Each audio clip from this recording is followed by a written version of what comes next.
Alright, ladies and gentlemen. Right, I was doing side stuff. Although, funnily enough, I can actually see the dungeon room here. It's right there. They're doing its thing.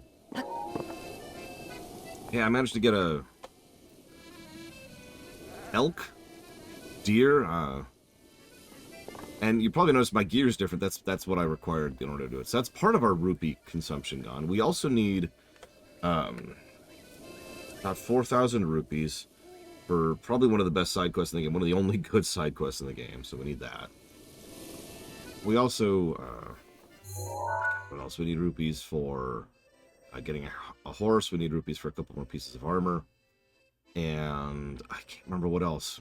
Someone actually asked last night, why do you need rupees? And I couldn't remember at the time. And then, like, while I was doing some off-camera stuff, I was like, aha, here's why we need rupees. Oh, yeah, by the way, I also got to the labyrinth. So that's cool. We'll do that in a minute. But I was also... so I tried one of these guys. The stone giants. I just don't have the DPS output. I don't have a hammer other than the hammer designed to break things.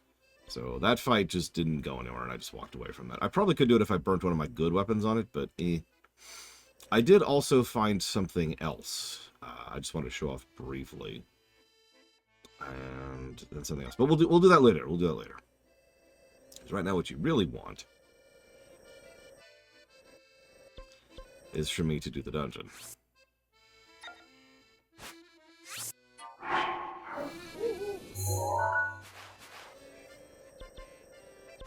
That we were in the middle of doing.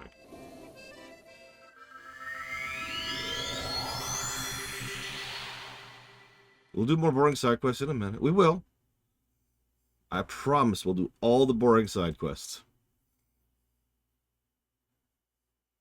And good morning, Blade Tabal, Frieza, Darkrai, Deckfish, Nemesis, Loner? Why did your name change, Loner?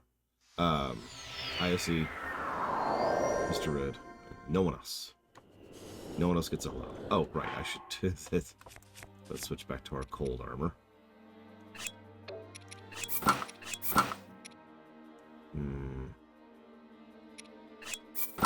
Actually, that's better armor.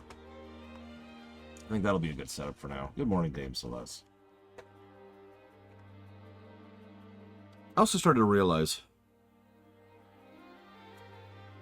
there's a lot of downtime in this game. And normally I'm not a big fan of that kind of thing. I'm not. But it's mostly for stream reasons, right? But at the same time, I really wish there was less downtime in this game. Like, I've been doing a lot. It's probably not even noticeable. I've been doing a lot to try and chop down the amount of dead air we've had this particular playthrough. And I know I haven't really succeeded. But then you have to remember how many hours, which at the moment we're up to 4 hours off camera, of just doing side stuff.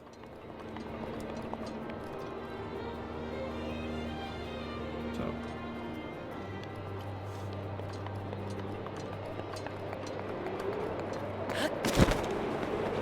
And when I say side stuff, I don't even mean like meat stuff. I mean just walking from point A to point B. Or farming the nest. What the hell was that, game? Am I just gonna die now? Is that which is where we are? Okay. Oh my god, that's right. Or, you know, getting arrows, because God, Lord knows I need way more arrows. Way more arrows. Okay, so that's the one we just did. Okay.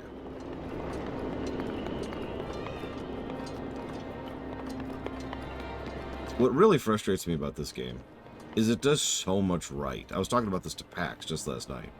For the record, Pax has never finished this game, and indeed, he never will. In fact, him watching my playthrough, as well as me talking about my previous playthrough, has fully convinced him to never give this game a shot.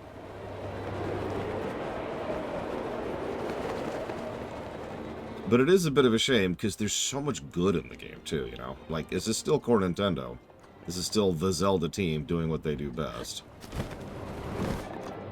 It's just, there's so much obvious beta in it. And the more I think about it, the more I think that's exactly where we're at.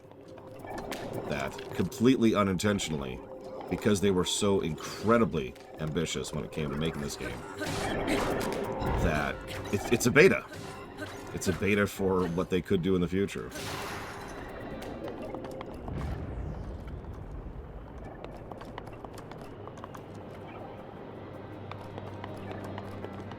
We'll see if they do what they do in the future in tiers. This game was in development for a little over 6 years. If you gave me a minute, I could probably come up with the exact number of months, but it was a while.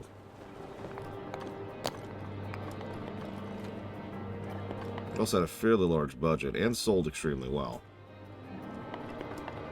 And as usual, that's very Nintendo. Most companies not only can't, but wouldn't just, spend that kind of time working on a beta. What is that? So I've been having an issue since yesterday.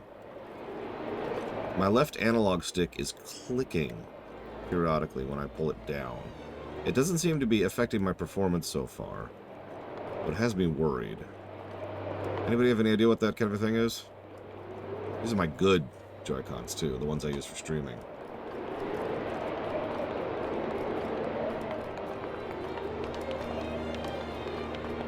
Yeah, exactly. If this was another developer and he said 5-year development time, I'd be like, oh god. No, this is Nintendo. Doing what Nintendo does best.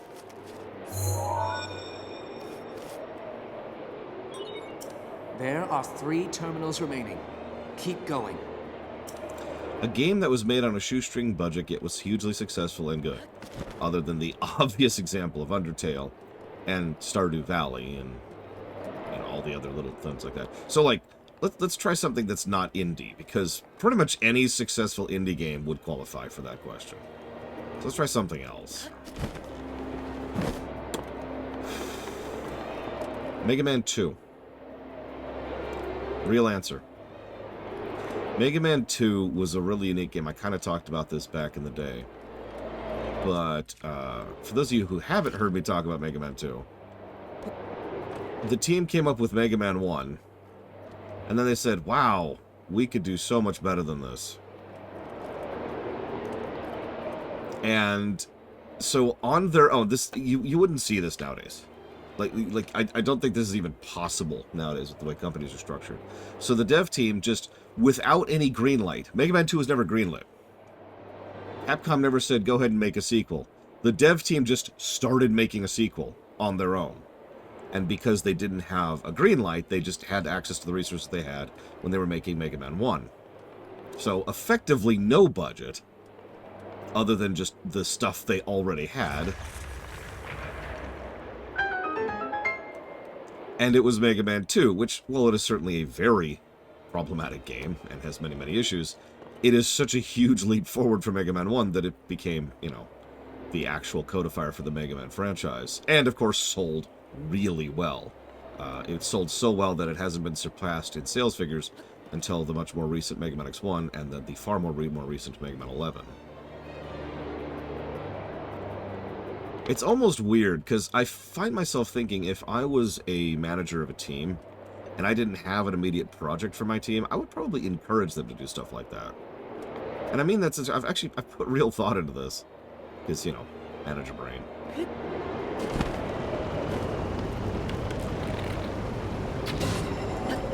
Like, if Blade Traval was on my team and just felt randomly inspired to make XYZ, okay. Now, I would like it if you run it by me.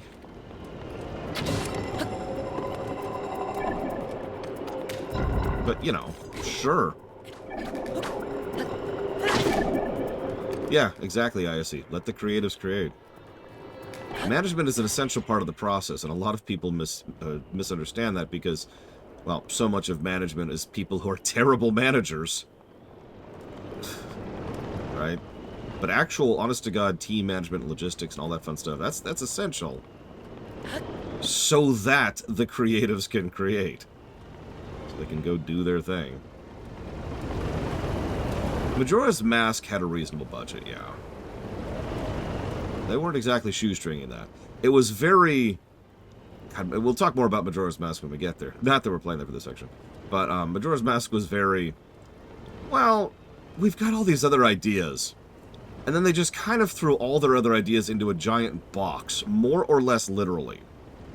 I have heard his story, never was able to verify it, so this is a huge grain of salt, that they did that literally. They wrote down, all right, I want this kind of a thing. And they threw it into a box and just started pulling stuff out of the box saying, can we make this happen?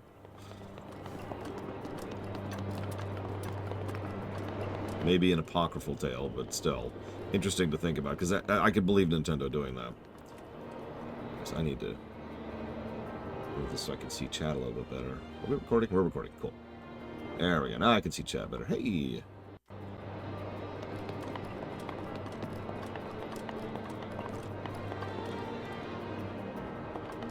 I'm assuming you're familiar with Man on the Internet, sitting Embor. Hey, Dragon Player. Alright, now that X's gone, personally, I just want them to kill the Pokemon Mystery Dungeon franchise. I mean, does that franchise even deserve to exist, honestly? Maybe if we just, like, pretend it doesn't exist, and never actually make a side Pokemon game ever again that isn't mobile-based. Oh god, no, that would be even worse, wouldn't it? What if they made a Pokemon Mystery Dungeon on mobile? Ugh. That's where franchises go to die right there. We've decided to make a mobile game based on Fire Emblem. Oh wait, they already did that. Okay, so I want this to be this way.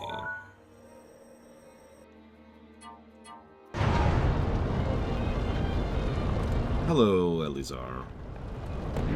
How be ye?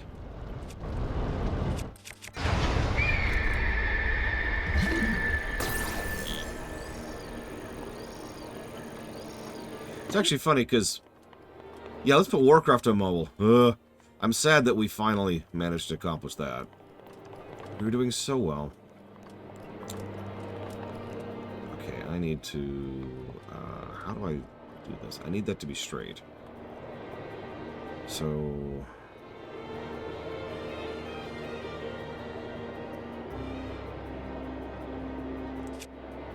oh yeah, Final Fantasy VI was a really weird one. Like a really weird one. StarCraft 1 worked on the phone. Have you ever tried to do any kind of precision controls on the phone?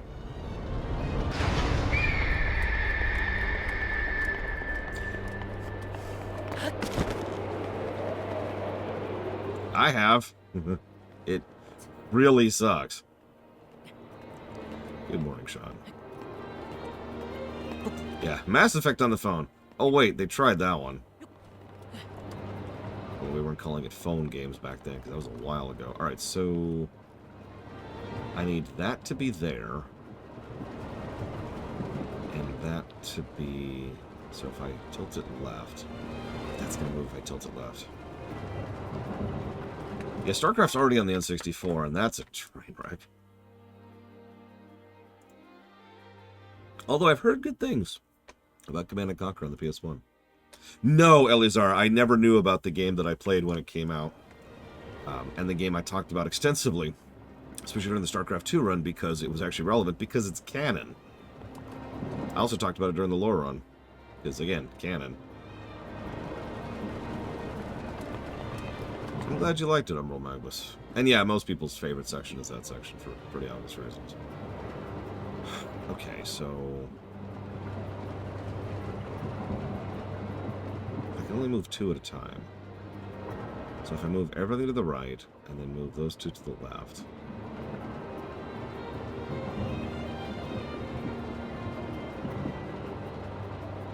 I have not played any RTS game on the PlayStation 1 because I am not a sadist. Or I guess a masochist, excuse me. No, I do not, Darkrai. Yeah, I know, especially since they have the Legendary Edition, Sean. Well, okay. G+. Sure. I guess this is a better way to look at this anyways. You know, I remember having trouble with this puzzle last time, and I'm almost positive I'm overthinking it. Well, yeah, that would make you guys sadists, Tabletop. We want to donate for you to play PS1. No. How is this not a puzzle? What am I missing? I'm definitely overthinking it. Hang on. Let's just do this. Let's just do this. Just get to the other side first.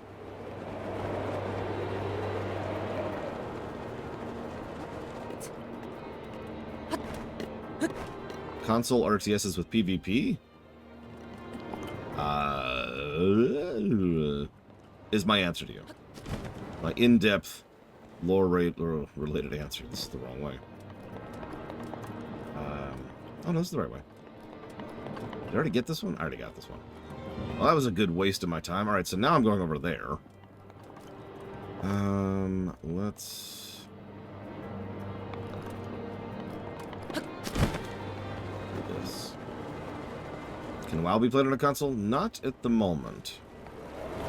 But considering they already have controller support, and they just got bought by Microsoft, then again, there's some interesting things happening with Microsoft right now.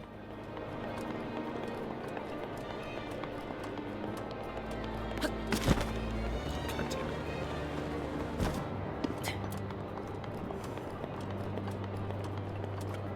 it. No. Well, part of the problem I see is it would be really easy to just say they're stupid, but there's more going on than just stupid, and that's the problem. It doesn't help that, and unfortunately, I actually pointed this out myself, stuff was already happening at the Microsoft Gaming Division before the recent round of layoffs, before they dropped the boot. Not that I want to paint Phil Spencer as the good guy, because he's an executive, like all other executives are, but he's been having trouble defending the games division lately. Why can I not make this work?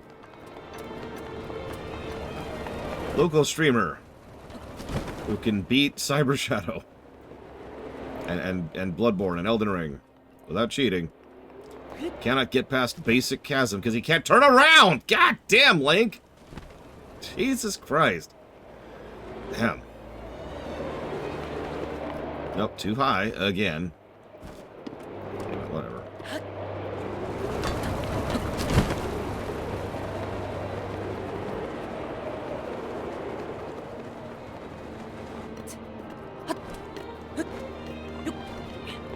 Yeah, Starfield bombing did not help at all.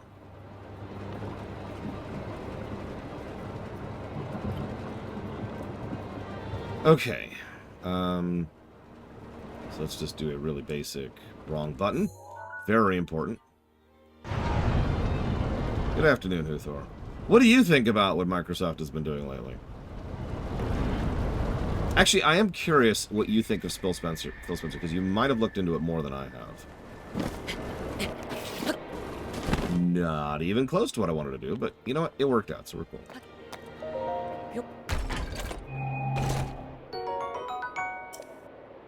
My inventory's full.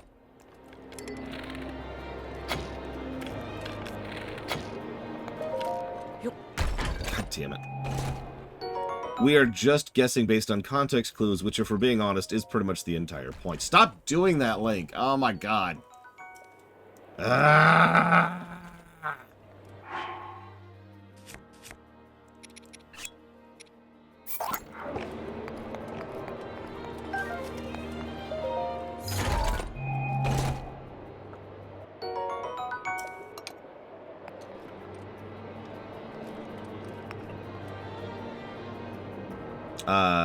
No. In fact, I guarantee you with 100% certainty, Pikmin is not an RTS. But also, I guarantee you with 100% certainty that if WoW went free to play, that would be the end of the game.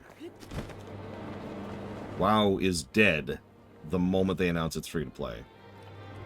And I'm not joking. In fact, many people for quite a few years were actually predicting they were going to pull that particular they were going to pull that particular lever, and that was going to be it. That was going to be the end of WoW. Anytime an MMO goes free to play, there really are only two options there.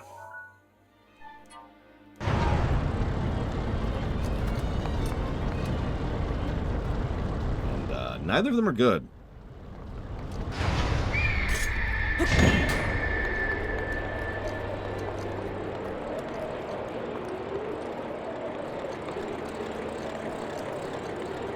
Yeah, no, that's a... that is a free-to-play format, Elizar. If you've ever played Guild Wars 2, you are familiar with that format.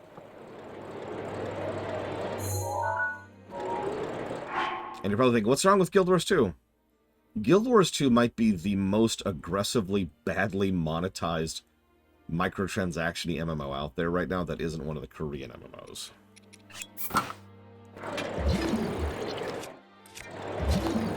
Which, as always, take the cake for that kind of crap.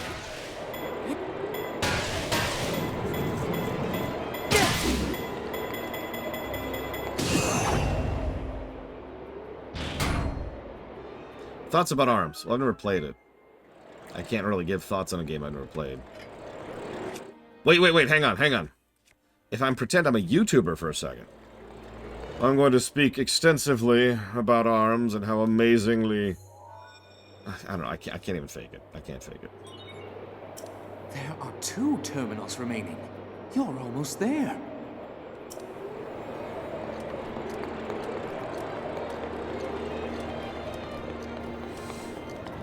Okay.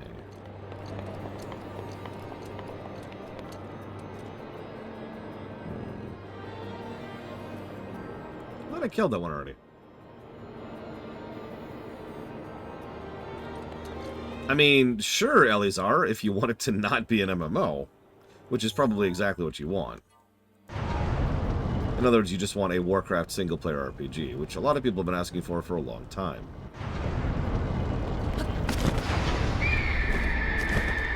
Which is fine to want that, although I wouldn't hold my breath.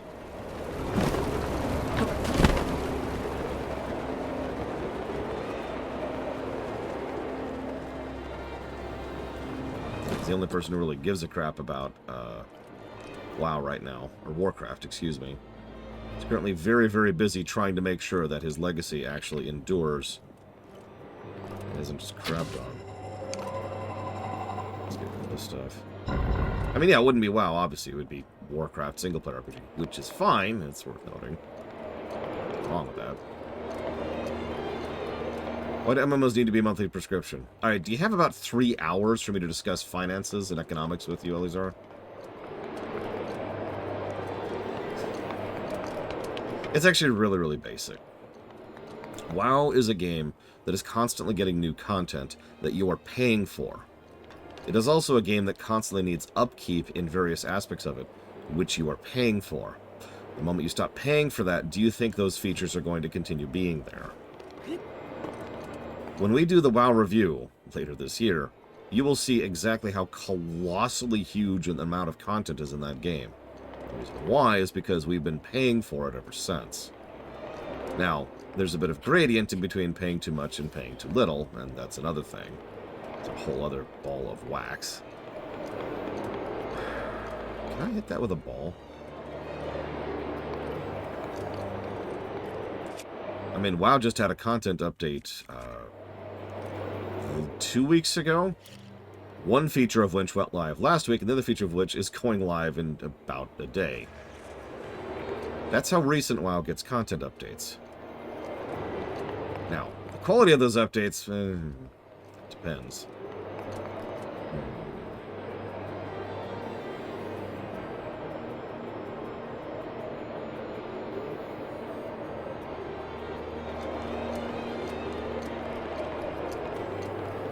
Yep, Wrath was one big update, except that's a total lie. Wrath was, in fact, here, I can tell you right now. Here, let's look it up.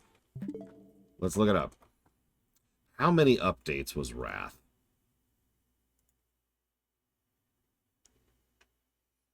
Forgive me.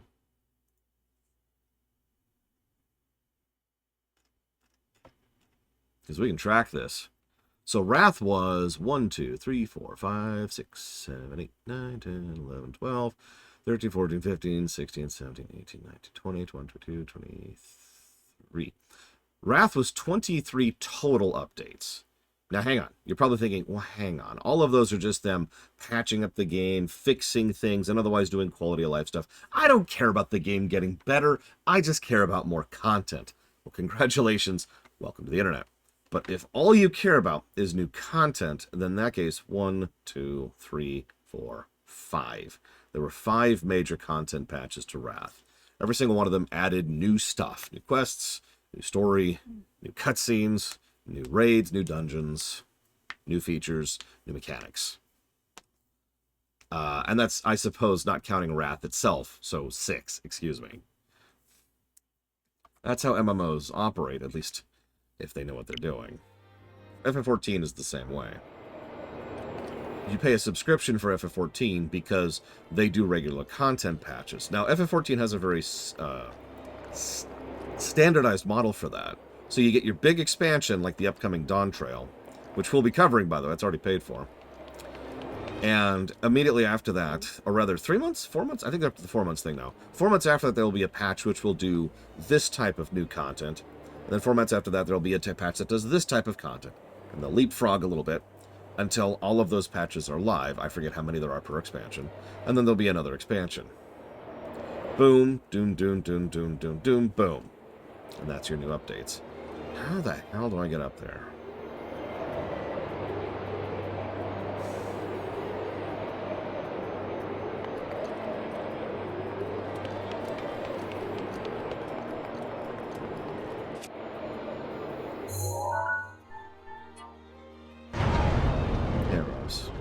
Star Citizen has not come out yet, no.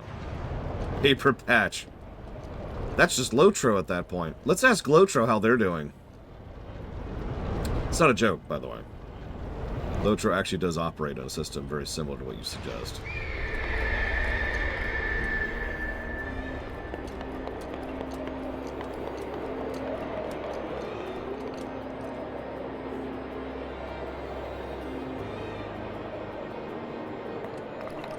Am I overthinking this again?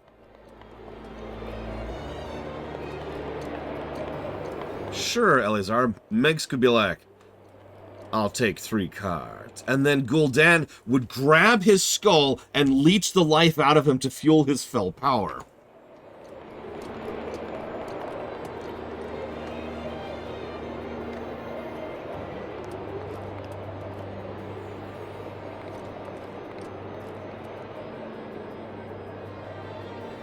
I have got to be overthinking this. Because I don't see what I can do. Maybe I just missed? Maybe I just missed. Maybe it's really, really simple.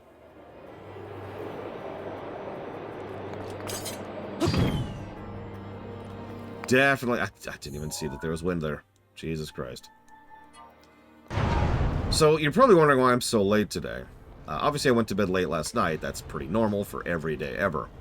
But no, the real reason was I woke up very early. And that's a problem. And then I had a panic attack. That's a worse problem, because I know this is going to sound really complainy, but it's really hard to get back to sleep when you can't relax.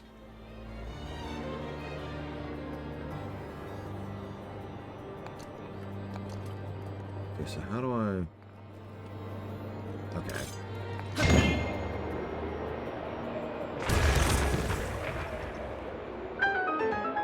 Oh, I know exactly what triggered it. I was thinking about the court case.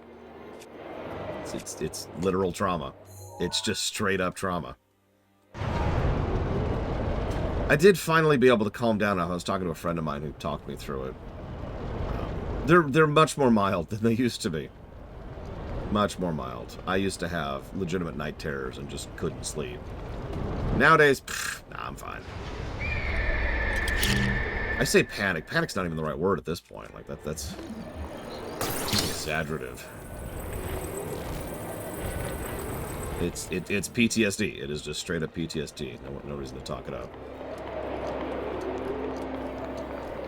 And switch. Yep.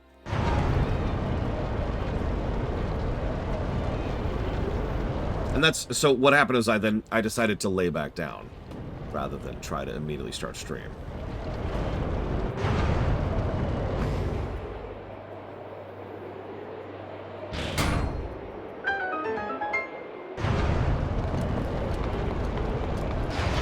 I know it's very selfish of me, and I do apologize. Good morning, Spartan.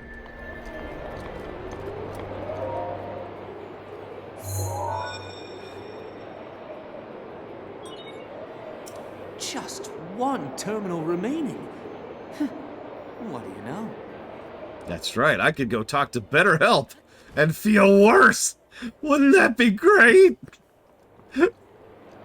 Oh, it's not funny. Alright, so...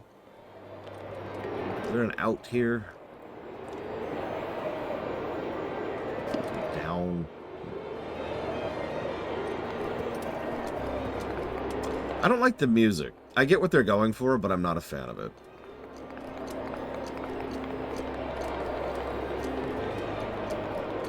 No, BetterHelp is a scam. I don't really have a nicer way to phrase that.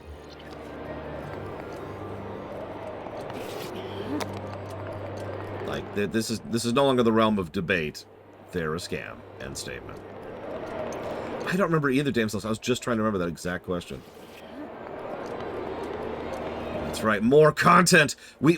You're all like Eleazar. You want me to produce more content for free?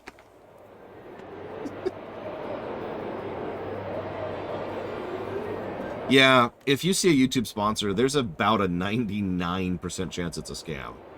Now, hang on.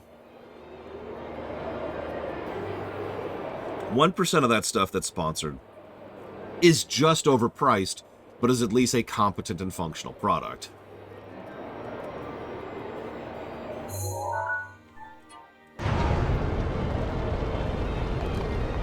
That's the good stuff.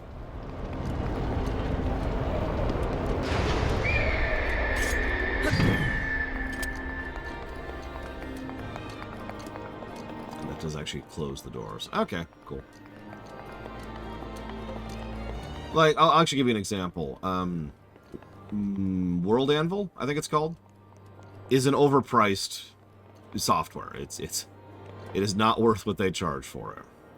But it's functional. And especially if you're having issue either keeping yourself organized or getting started with writing, there's actually nothing wrong with it. I actually poked at it myself because I was curious enough to do so because I've been looking into making a wiki for the extant. I didn't like what I saw, but again, it is functional. Ah, here we go, that's what I was missing. So that's not a scam at that point. Alright, where's the eyeball? Let's play Where's That Eyeball? Oh, it's right there. Lousy. Found it! I found the eyeball.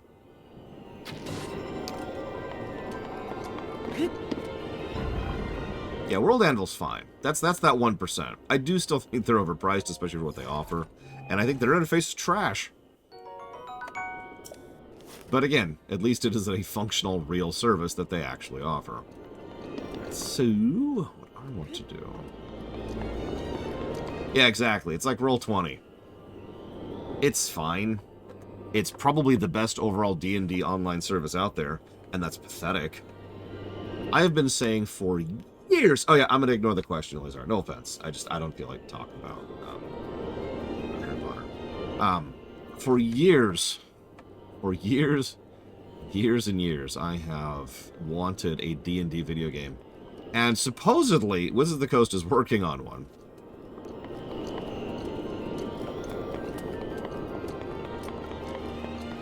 Oh god, I want to say 15 Trihexia? A friend of mine was playing through that very, very recently too, and of course I can't remember now. I'm going to try to get the chest, and then we're going to move on. Just super quick here. I meant to get it earlier, and then I got spaced, because I'm dumb. Because I failed my reflex check. Oh, it's going to be so bad, Uthor. Oh, man. How many people did Wizards fire? Like, I know every company's firing people because economics, but oh my god. It's going to suck.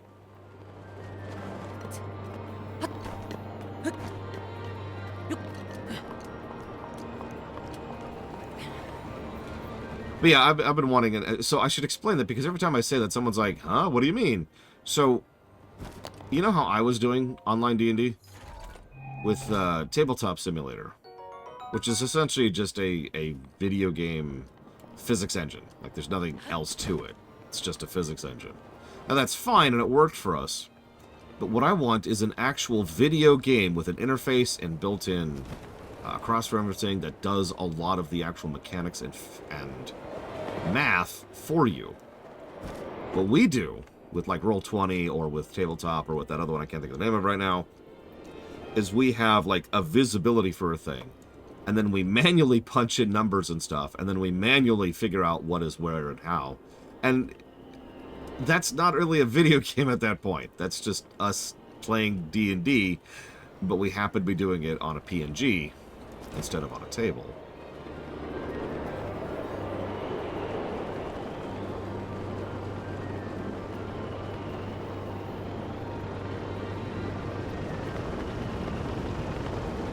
This is the best idea I've ever had right here.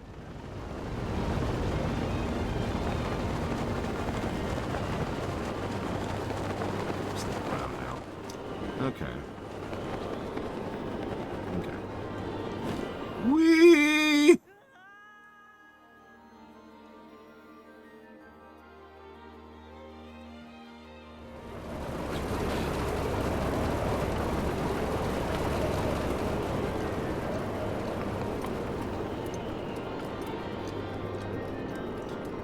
Favorite game by user-generated content? Well, I would be remiss if I didn't mention Warcraft 3. Because, duh. And then there's, you know, Skyrim. A game that, we'll see how it scores, but let's be honest with ourselves. That game is notable for its mods more than anything else.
Squirrel with a gun, huh?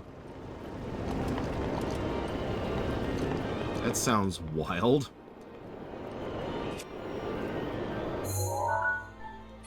Yep, yep.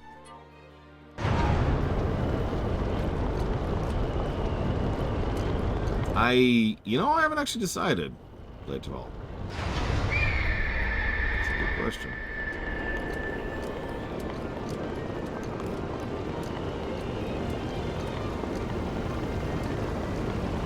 You know, I know we say this a lot, but Link has balls of steel. I'm just saying. Imagine doing what he's doing right now. There's the city, down there. Okay, I need you to fall a little bit faster than Link. Just a little. Hey, Game Geek.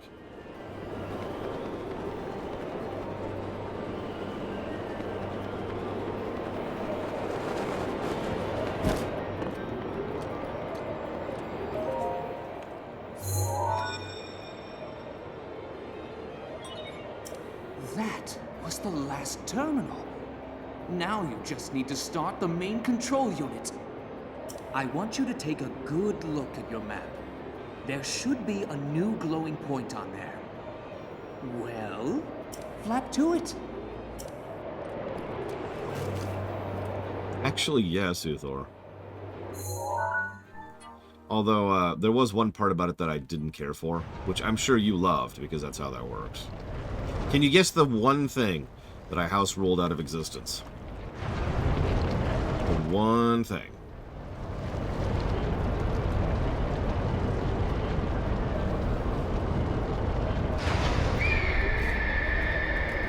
Well, I mean, yes, wasting time. But other than that.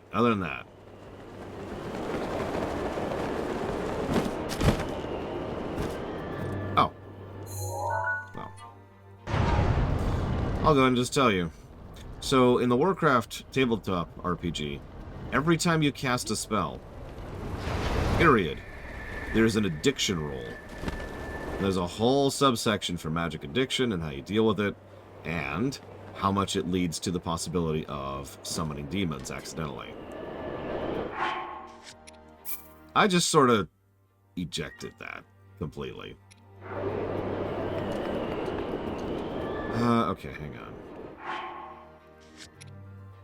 Like, I get where they were going with it, but trust me when I say that slogs down a campaign hard when every time you cast, you have a chance to gain magical addiction.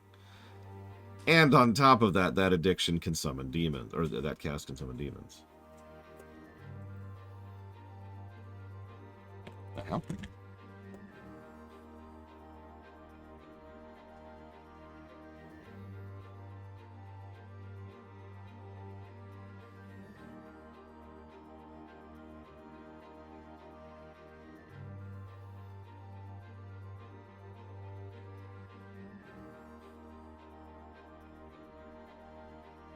Yeah, it's the kind of thing that could work in, like, specific circumstances or specific areas, you know. Or maybe with specific spells, or maybe if a player opts into the situation, you know. But just as a rule, screw that. Sorry, it is hailing, and I was confused by the noise. Did I put my shield on? I did not.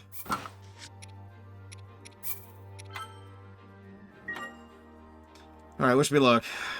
I remember sucking at these bosses.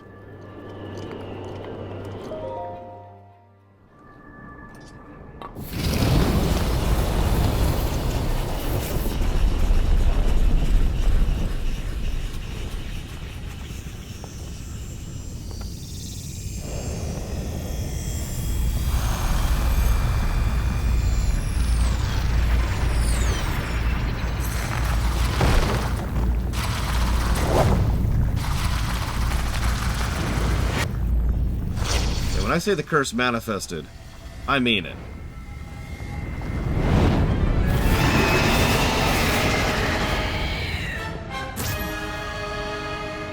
Good luck. That thing is one of Ganon's own, and it plays dirty. It defeated me 100 years ago, but only because I was winging it. I can't believe I'm actually saying this, but you must avenge me, Link. His aim is dead on. Watch yourself. Oh, why am I so low on health? Hold up. Hold up.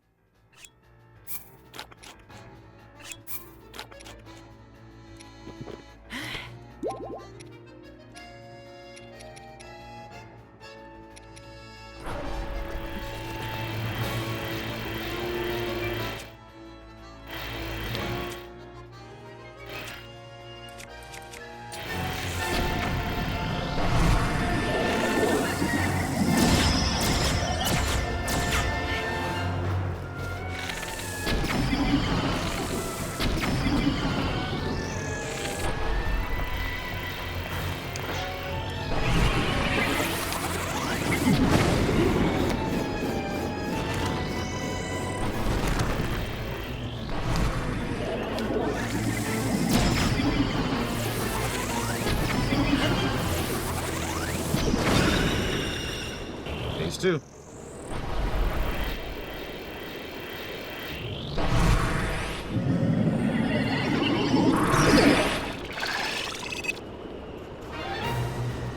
Watch your blind spot.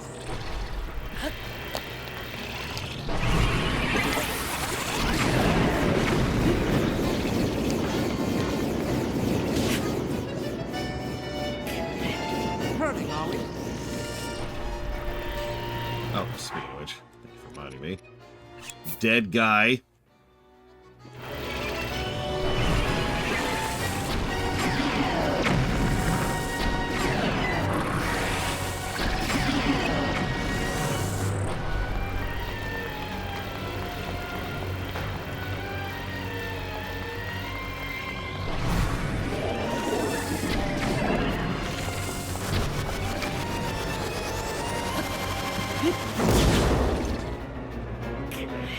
Avoiding attacks might be wise. Listen, I don't have a dodge button. I know what you want from me. Falco.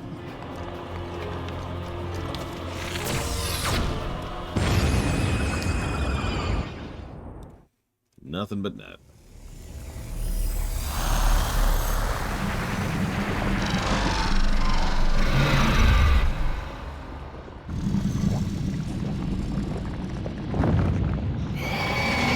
Yeah, well, I was using bomb arrows this time around.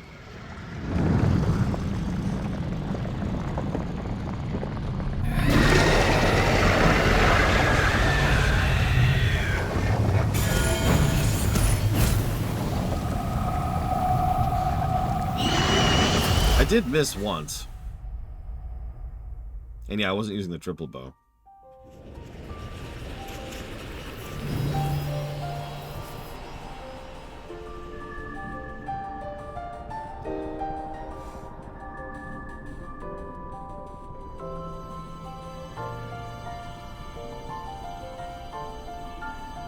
So I don't have a nice way to say this, but I'm not super impressed with the dungeon.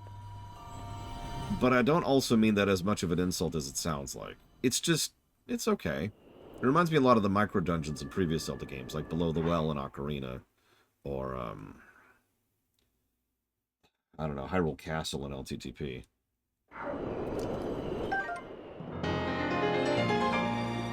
Just being different, Czar. Don't mind me.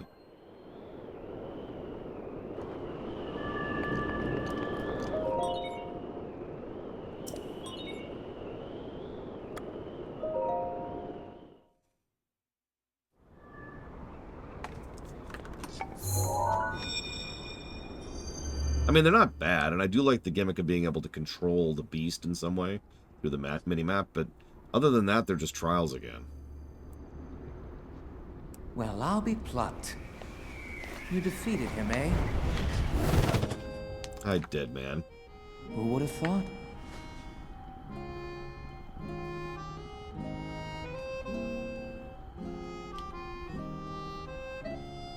Well done. I suppose I should thank you now that my spirit is free. This returns Meadow back to its rightful owner. Don't preen yourself just for doing your job. I do suppose you've proven your value as a warrior worthy of my unique ability, the sacred skill that I have dubbed Revali's Gale!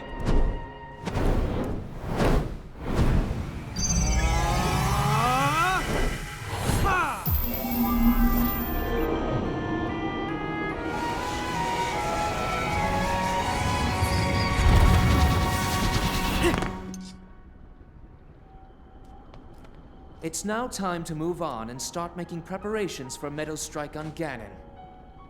But only if you think you'll still need my help while you're fighting inside Hyrule Castle. Feel free to thank me now. Or, never mind, just go. Your job is far from finished, you know. I got a whole other game after this.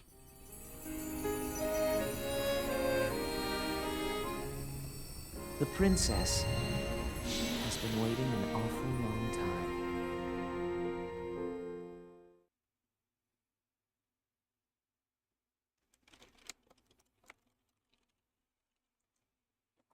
Of course, Darkrai. Why wouldn't he? It's okay. I have access to good voice actors. And I'm a good voice director.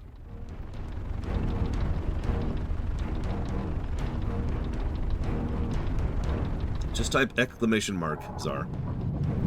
Literally, just exclamation mark. Oh god, everyone down below. Ah!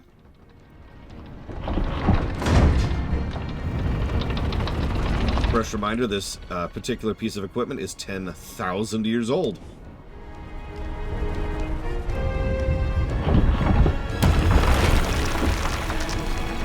Oh yeah, that'll hold its weight.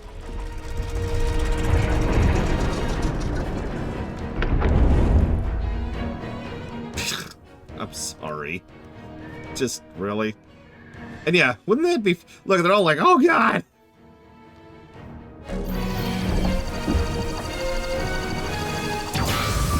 I mean, I know all four of them are kind of ridiculous, but for some reason this one always took the cake for me. Sights are now set. You'll have a precise speed on Ganon from this vantage point. And when the time is right, give him everything you've got. Now we wait for that perfect moment. Meadow, we've been artfully patient for the last 100 years. I doubt you'll suffer a feather over a few more moments. Link still has to go 100% the map after all. I hear there's some seeds or something? After all these years, I simply must admit the truth. Even without the power of flight, Link made his way to this divine beast and accomplished something that even I could not. Guess I was wrong about how lucky he would be. I hope that luck holds out, Link, for everyone's sake. I saw a comment which lended itself towards an interesting bit of headcanon. Check this out. So what if time is essentially broken, Rebel Alliance, and not working correctly, and so the whole world has functionally been in stasis for the last 10 millennia. And so everything's just kind of stalled. Not literally in stasis, but things aren't moving forwards the way they should. And then, of course, 100 years ago, Link shows up and is like, all right, and then stuff starts changing, stuff starts moving, but then Link gets killed, and things go back into stasis until he comes out of, stasis. And then things start moving again. Not stagnation, because stagnation implies, something less magical. The idea here was something a little bit more curse-like. Yeah, like, exactly, a little more Dark Souls-y. Like, time is just kind of wrong. And then Link shows up and is like, hey! And starts moving things forward. And it's not even a terrible... that sounds so negative. I don't mean it that way. It's an interesting concept. It's not an out-of-bounds idea. Because time has been a regular concept in these games for quite a while. And the element of time has been something that's been played with for quite a few of these. There's a reason one of the Links is called the Hero of Time. So, that's true. Time dilation exists even in real life. And that's why we need to fix time. It was an interesting idea. It caught my attention. I wanted to share it. Anyways, let's go talk to him.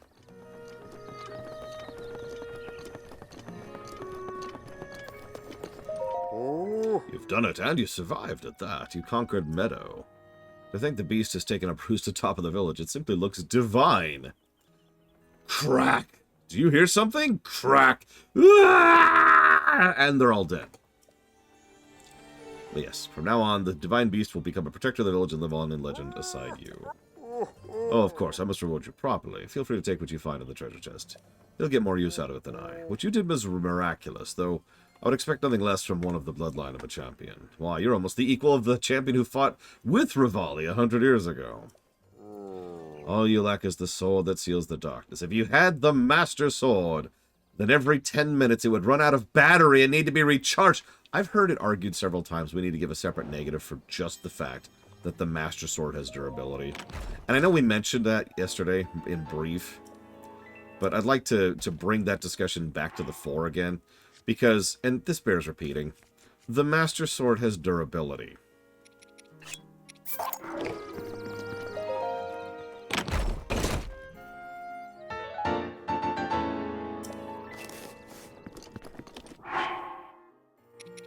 Oh, hey, we do actually have a triple.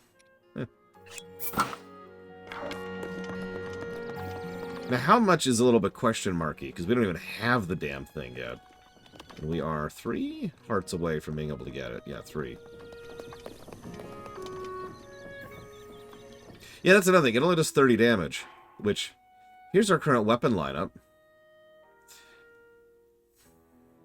Keep in mind, I haven't even hit Hyrule Castle yet. Which is where the really good stuff is.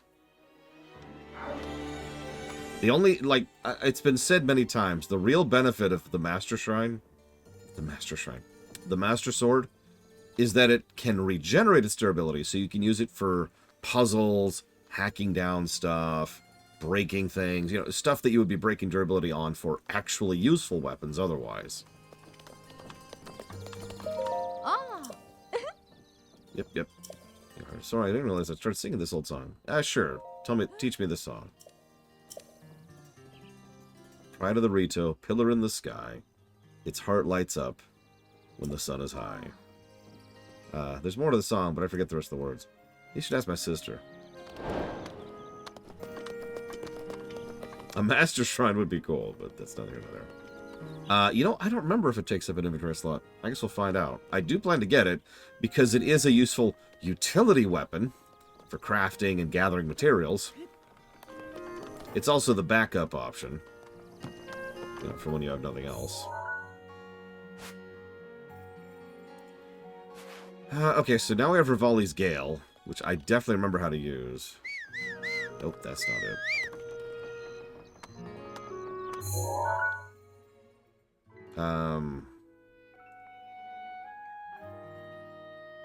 The Phantom Armor.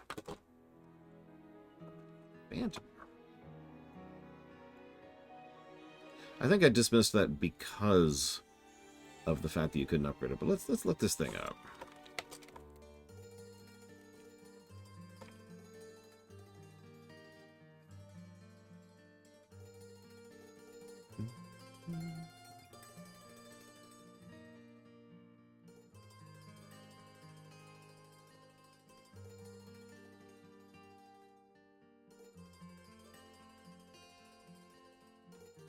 Oh, the Spirit Tracks armor.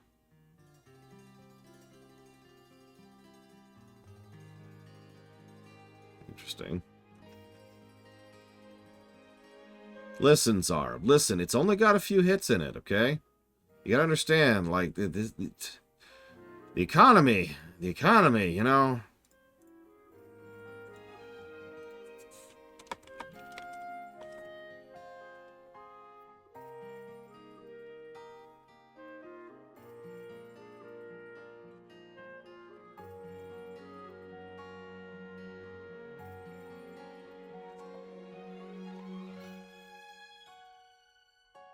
One second.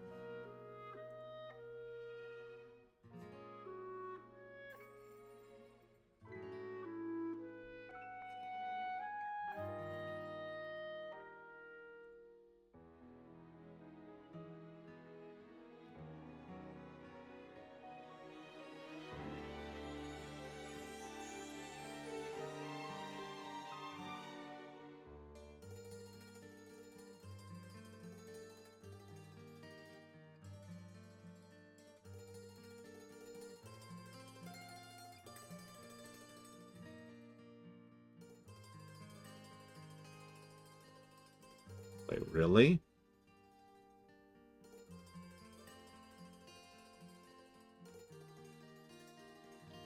That can't be. There's no way. Hold on. Hold on. Hold on. Yes and yes to both, Act. Although I didn't play that far in the second game.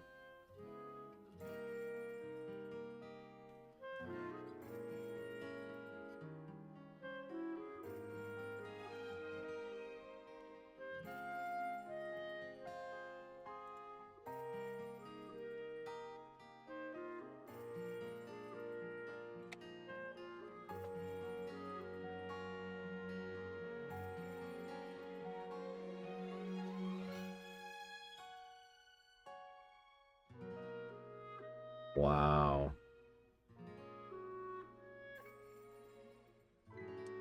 Wow.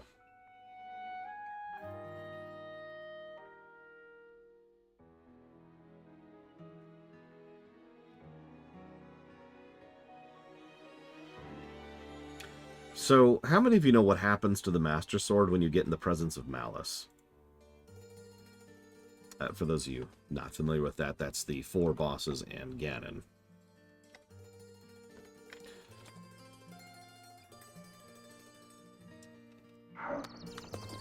Yep, the damage goes from 30 to 60.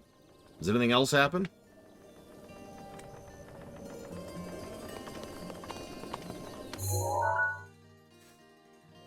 No durability. I mean, that would make sense. And for the longest time, I actually assumed that it had no durability in its master form. Yeah, I thought it was unbreakable, but it's not. It just goes up to 188, which is a decent chunk, but again, you get 188 strikes of that thing, and it runs out.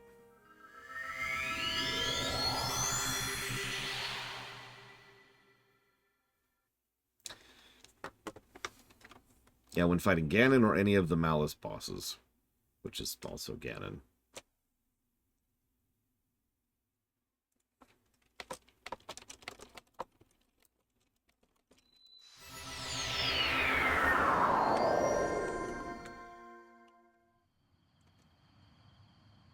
That might be what I was thinking of, if you do all the Master Trials. So all you have to do is do the super optional mega hard stuff, and then you'll have a crap sword. It's not that bad. A decent sword that is unbreakable. All you have to do is do all the content. That means you will never need it again. Why do games do that? Congratulations, you beat the super optional hard boss. Here's the best weapon in the game.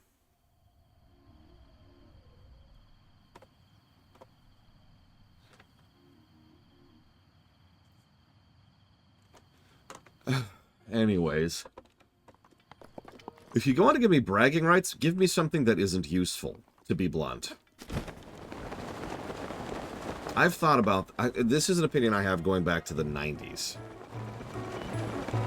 Yeah, if there's New Game Plus, sure. That's a little bit different.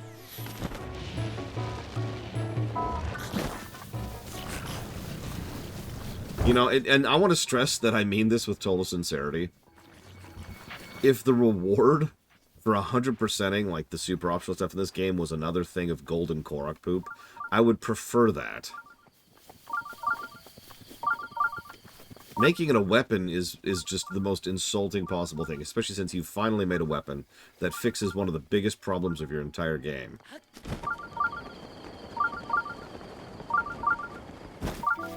Or a junky rusty tractor, although I gave that a negative too. Or just give your game New Game Plus, which is actually a pretty smooth and easy fix for that whole situation. That's different. That's its own thing. I don't mind getting the best gear in the game in Chrono Trigger and the Black Omen because I get to enjoy that later.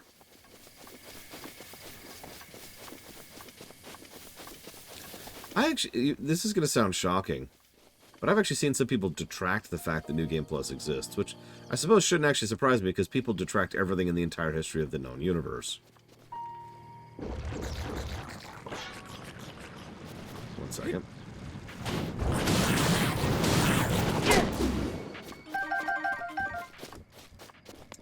But the reason I'm bringing this up is the biggest reason I hear people tend to speak ill of New Game Plus is the fact that why would you want that? All it does is make the game too easy. As if the only possible reason to want a New Game Plus, under any circumstances, would be to have an easy mode in the game.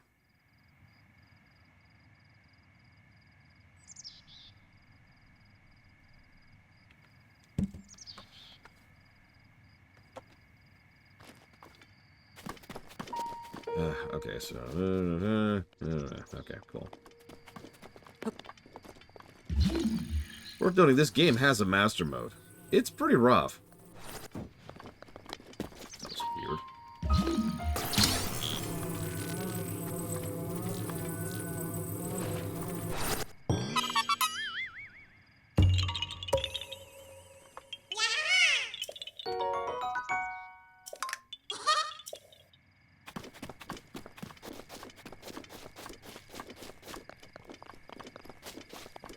I mean, that is true, ISC. People will always argue about absolutely everything. One of the more easy, I'll go with easy, disagreements I tend to get on my show is the people who disagree with me on such a fundamental level that there's no possibility of recourse with them. And I know that sounds awful, because I generally like other people's perspective and opinions, but if someone comes to me and says, I can't believe that you're in favor of options being in a game, my immediate mental reaction is just to be like, okay, and just move on immediately. Because there is no discourse to be had with that person. You know?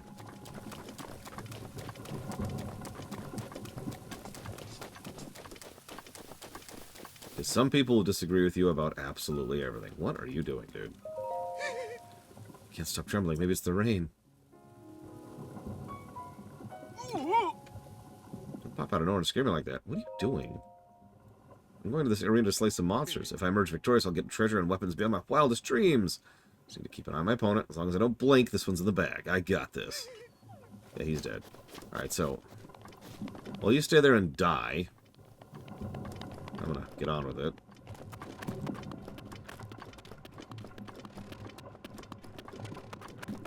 I don't know. I've seen Optimus stop a lot. I mean, him dying is practically legendary at this point. That's not even a spoiler. It's what he's most well known for. So there's... God, his aggro radius is stupid.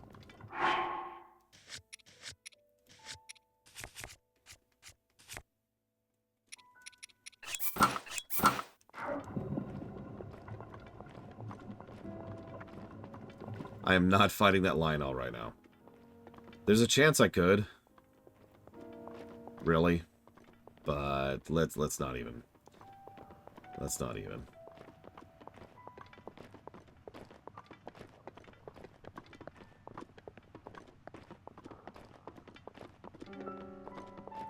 Hey, Walker. I wish I could enjoy this game, too. No, he's not a blue right now. It's only around 20 times. My bad, active.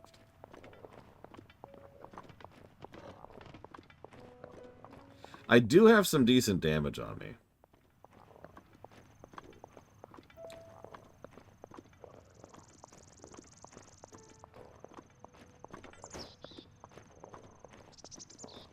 I have played and beaten Red Dead Redemption 1. Yes, Mr. Floyd Pinkerton.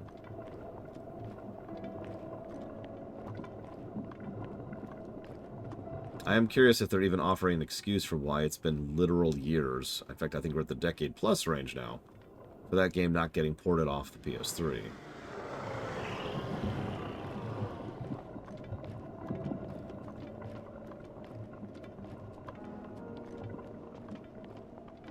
"14 years. I figured we were decade-plus.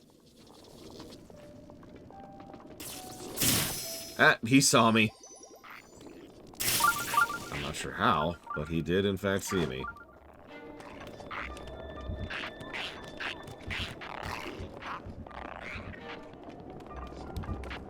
Notice he one-shot me, by the way. It's on the ground? What's up, then? Because there's clearly an up.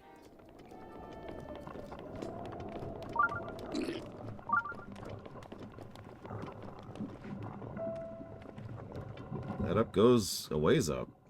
I have never played Red Dead Redemption 2 on camera. Hated the controls. Found the gameplay pretty lacking. God, how many frickin' shootouts do we need in this game? Jesus.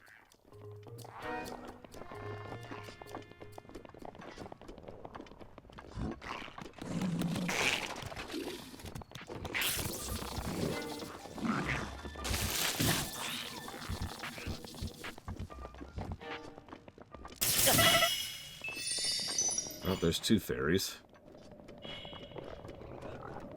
So now I've got to know what's up. At this point, we're just sunk cost.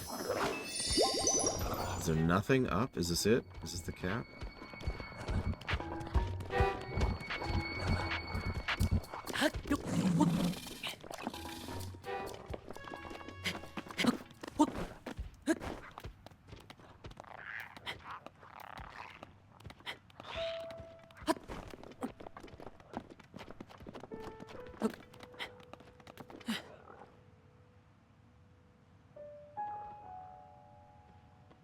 Well, that's funny.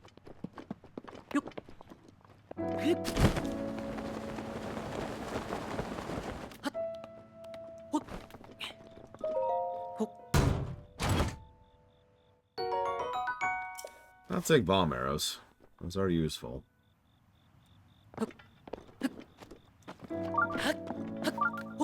That is a good question, Sofrico. Why would bomb arrows be up in the rafters where all the audience would be around a coliseum?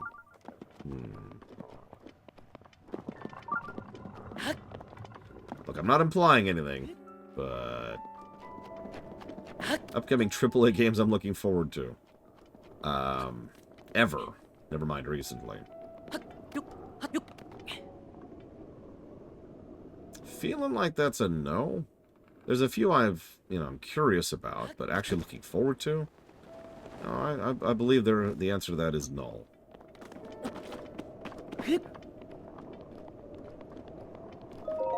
Unless, of course, we're talking about Nintendo as AAA, in which case, everything Nintendo, forever. As long as it's good. Which it won't be. Okay, so this was an interesting and semi-waste of time.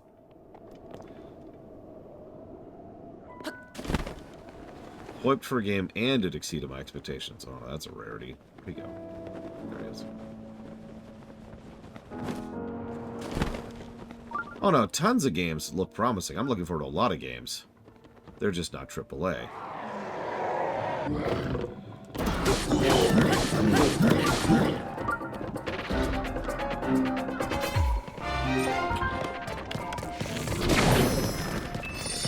Shouldn't have gone for the shot. Shouldn't have gone for the shot.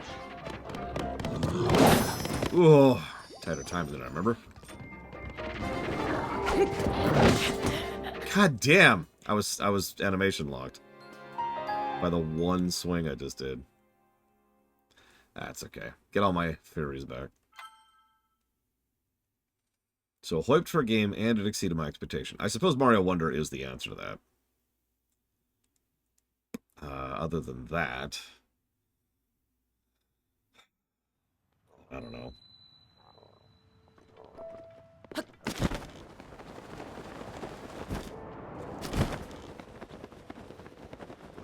I'm sure there are a few.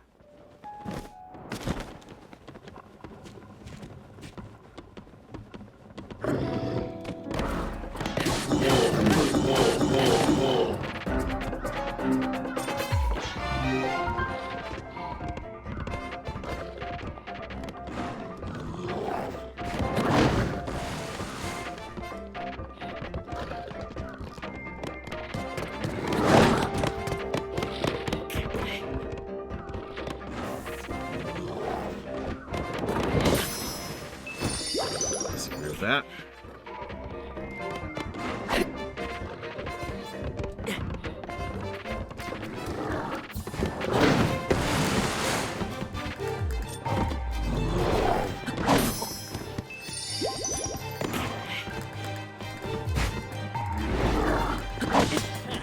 Still disagreeing with everything that's happening.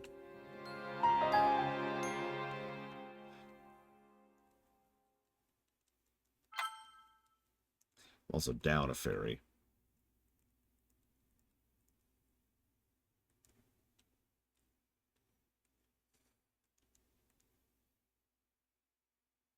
Yeah, Metroid Dread, that's another good one. That was a few years ago, but it still counts.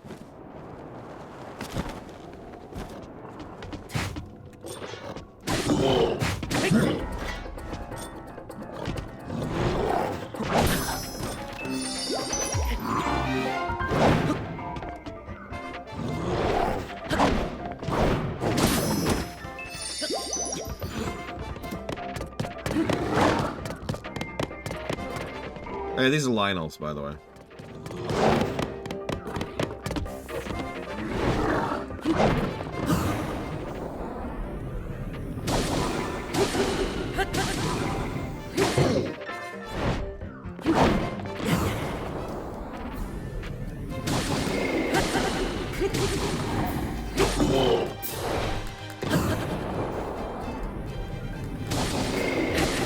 By the way, I have a 50 damage weapon equipped right now. At least I think I do. Yep, I do.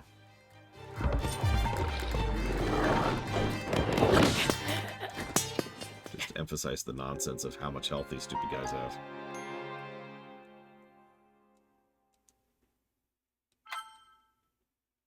You got it, Ross! Not actually going to give a positive for that.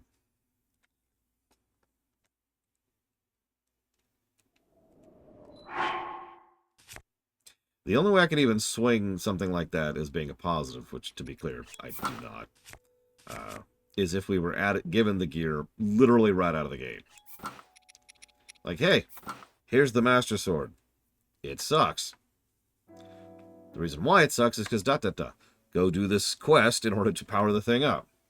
Instead, the order of events is screwy. Instead, we start with nothing. Then we go do a quest to get access to it at all.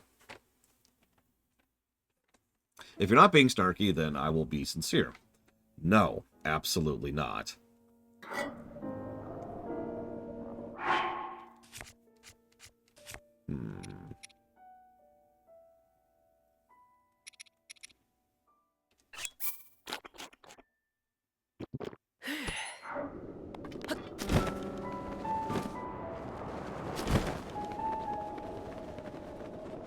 Yeah, he's got 2,000 health. God damn. This isn't even the big Lionels. There's bigger than those.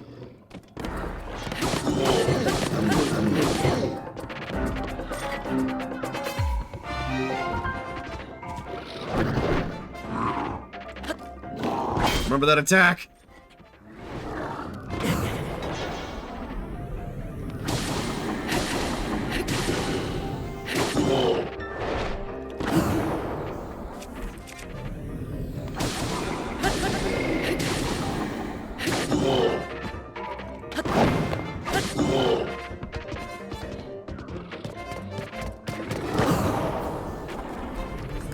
Yeah, these are the weakest Lionel in the game, by the way. There's at least 2 stronger than this.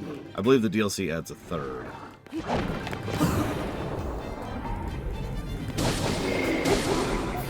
Does it have health?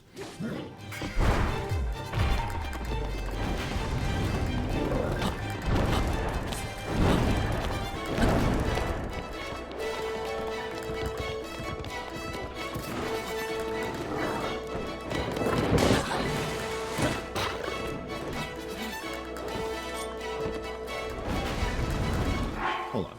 I'm sorry. Random thing here.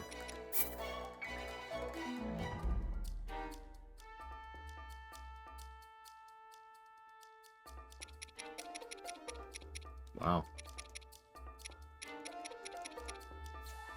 Okay, whatever.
Stop trying to mount him.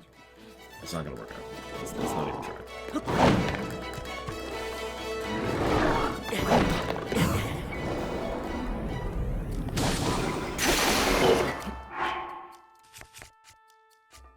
Oh, you have to stun him. Okay, that's why the prompt isn't showing up.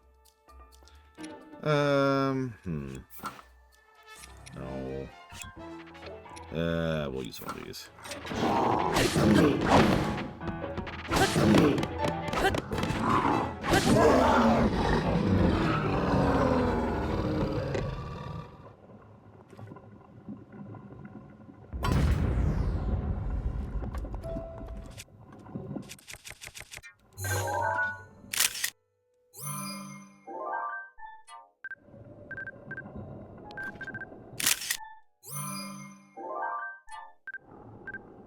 Hey, Yura.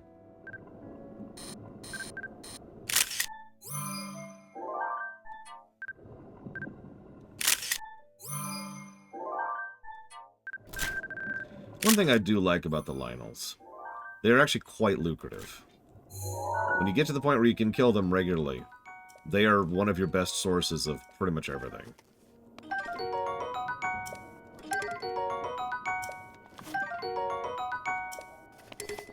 And of course, my inventory is full. Because of course it is. Give me that.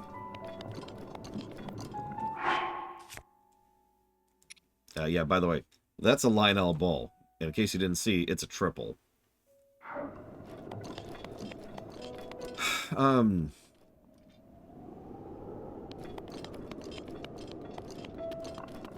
I'm not having lag on my end, Euro, so it might be on Twitch's end.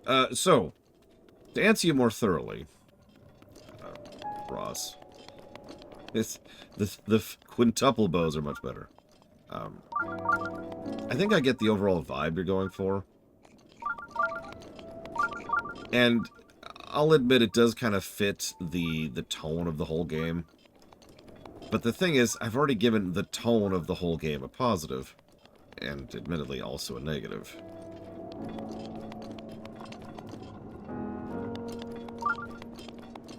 I just can't bring it in myself to give a separate positive for the fact that the Master Sword sucks when the whole game conveys the same overall vibe. Where am I going? What am I looking for? Is it under the staircase? It's under the staircase, isn't it? Oh, yeah, good point. I could just do those. Where are you at? Where are you at? Hey, there it is.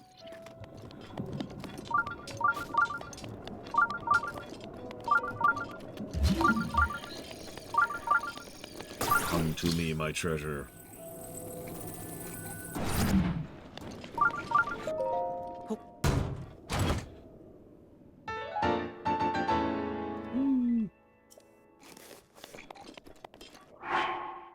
If I'm not mistaken, you can't upgrade these, right? Oh my god. Yeah, straight up spirit tracks now. Behold, the hero of time. Okay, so that was the hard one. And we killed the Lionel. I'll take that. I mean, there's a Majora's Mask in this game, too. Oh, there's plenty of times the Master Sword isn't the best sword in its game. And that's fine. It's just... It's just another aspect of the durability problem. I don't have a better way to put that.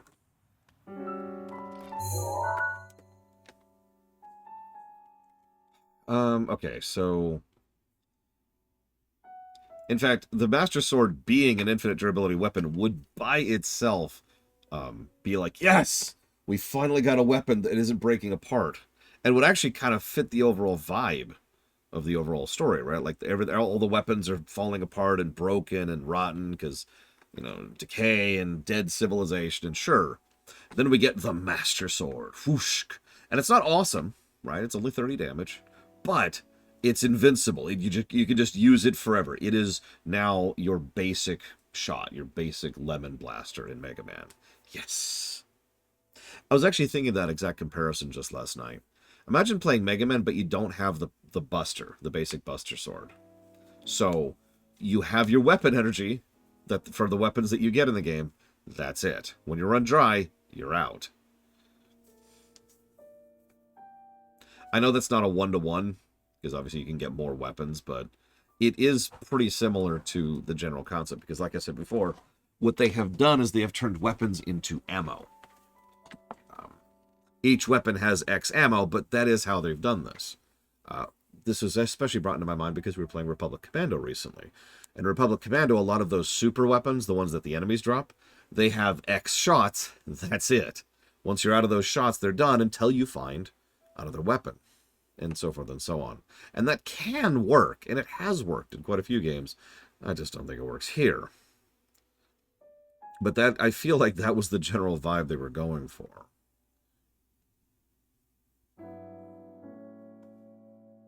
You know, that's true. The bombs are the lemons here. So, Hyrule Garrison and Sacred Grounds. Let's figure out where these are. So, I kind of have an idea where the Sacred Grounds are.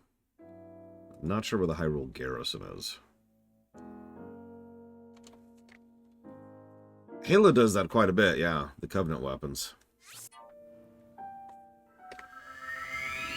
I'm not aware of any bomb-only challenges, but I'm sure there are.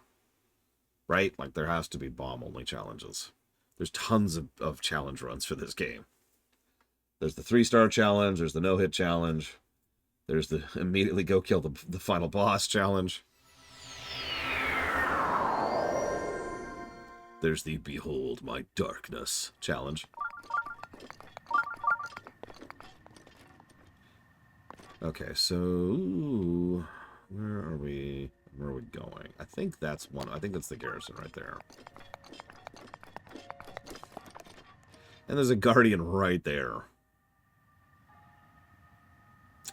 I'm sorry, did I say 3-star? I'm an idiot. I meant 3-heart challenge. Which, as it happens, is exactly what it sounds like. You have 3 hearts, that's it. It's a really, really, really old challenge for a lot of Zelda games. It's in which you either have 3 hearts or minimum hearts throughout the course of that game. Please go away, Mr. Guardian. I don't want to deal with you. Do I have a one-hander? I do.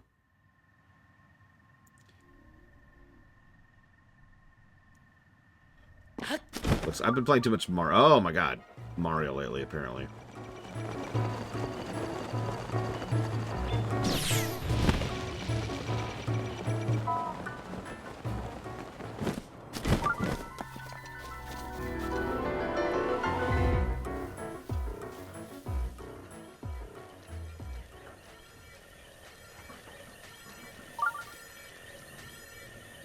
Nothing to see here. Not really, Dakota. Although, then again, I don't remember my initial... God, that thing has almost as much health as the frickin' Lionel I just killed. I don't fully remember my original opinion of it, so... It's alright. There's nothing wrong with it, but it's... It felt like a micro-dungeon. Put in simplicity.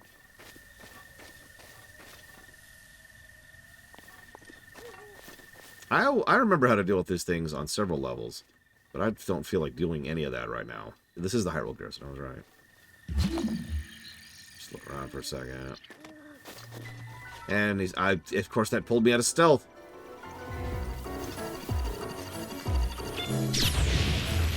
A little close, but I'll take it.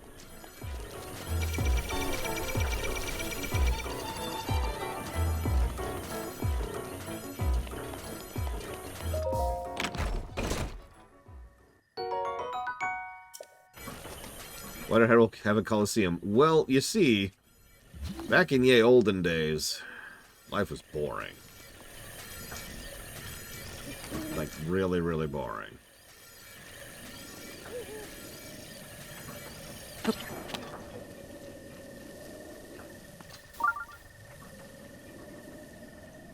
And they needed their entertainment. So they were like, alright, you and you, go kill each other. What? Yeah, go kill each other. Why? Because I'm bored.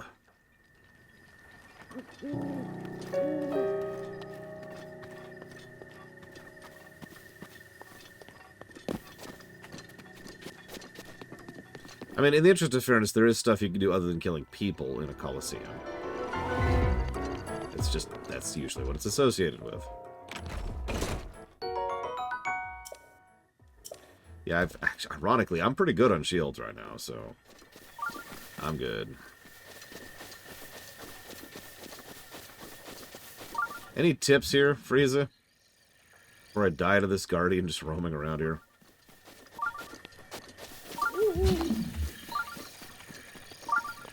I keep poking around like, where are you? I feel like that poor dude, the thug, in a Batman movie and or game. Where are you? And then the armor's going to pop up behind me.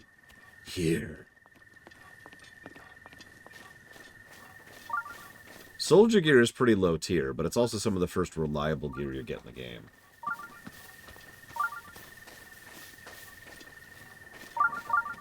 Oh god, how much did they pay, Ross? How much did they pay?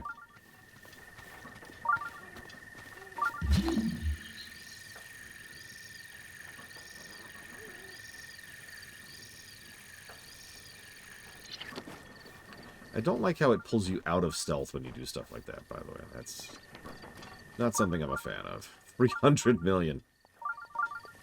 Okay. Just gonna pretend that that's not a thing. This probably isn't it, because it's probably buried. This is probably all soldier gear. I'll take an opal.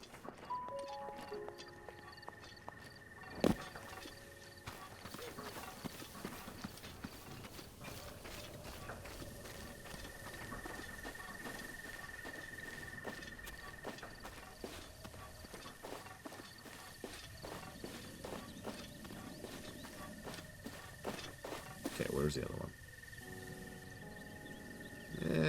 He might be far enough away.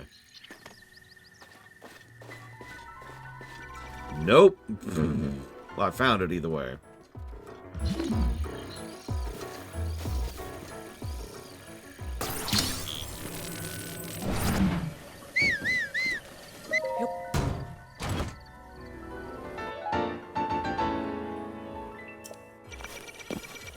I will put that on immediately.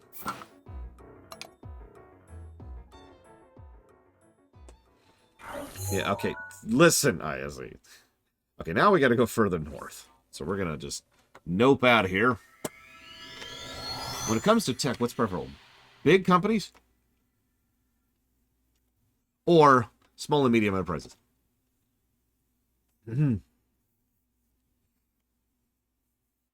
I have no opinion on this matter whatsoever. I am evil with blue!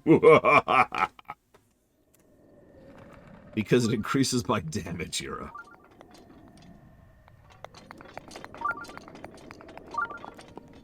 Well, that's easy. First thing you do, loner, is you kill them. You murder all the people on the staff, and you say, if you make anything big, then you're all gonna die! And then you've discouraged innovation, and then your company falls apart, and your controls all explode, and the world dies, and everyone dies forever, the end. Alright, so.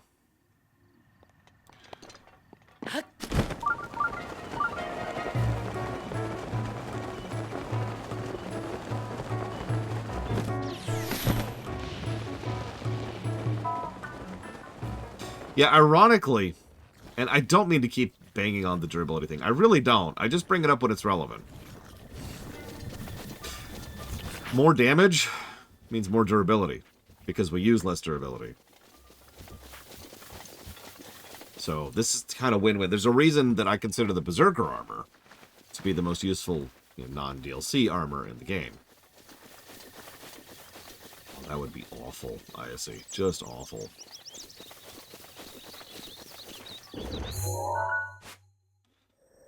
It should be like right over there. Looks like I'm beelining for it. Don't worry, we're not going to that yet. Now, one thing I do like is that it's implied, based on the sheer width and breadth of the ruins, that Hyrule City, that castle town, was huge. Like, we see ruins for towns as far off as, I want to say, like, somewhere down here. Hang on, where are we at? There's the Colosseum. There's the Colosseum. Well, I mean, the Colosseum was probably in the town to begin with, so that kind of gets across the point. Was it over here?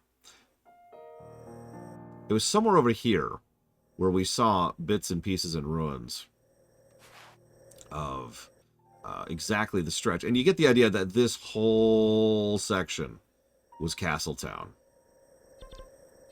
And I do like that. That's a good way to indicate exactly how big the city was, without actually having to render an entire frickin' city.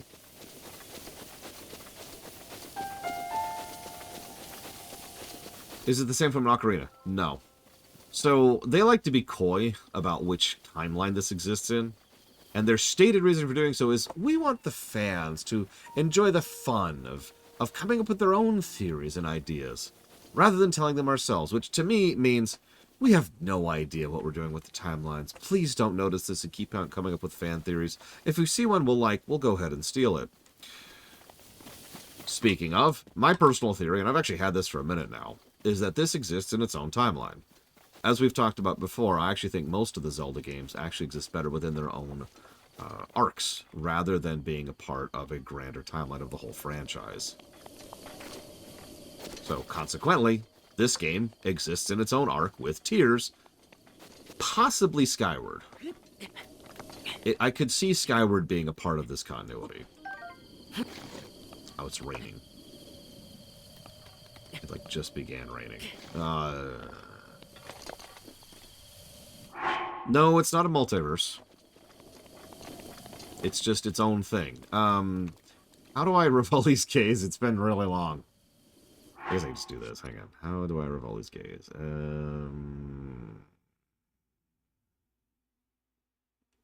Hold jump. Hold jump.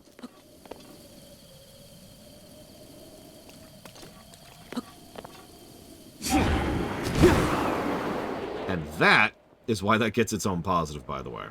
Regardless of the rain, that is such a game changer when it comes to navigation in this game. It's why we beelined that before we decided to go do more side stuff. Yeah, it is crazy useful, and you get 3 charges of it before it starts recharging. I believe it is a 10-minute recharge. Do not quote me on that. Okay, so we're going... God, that place is just... littered. Littered with hellscape. Okay, so we want to go, like, over there, I want to say? So we're going to get a little height. All the skills are useful to some extent or another. The ability to block without a shield, or in general. The ability to do a crap ton of stunning damage on AoE strikes, or big hit strikes. And then, of course, the Rivali scale, and whatever the 4th one is, because I can't remember right now.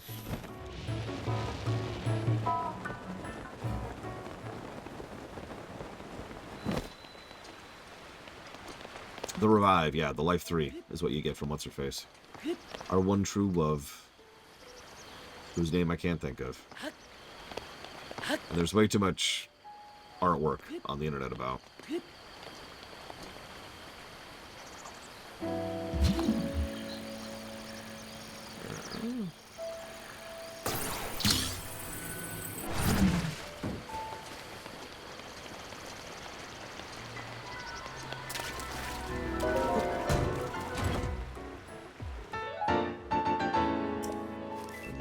The set bonus, which may or may not even exist.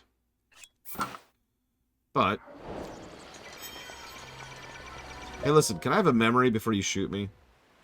Thanks.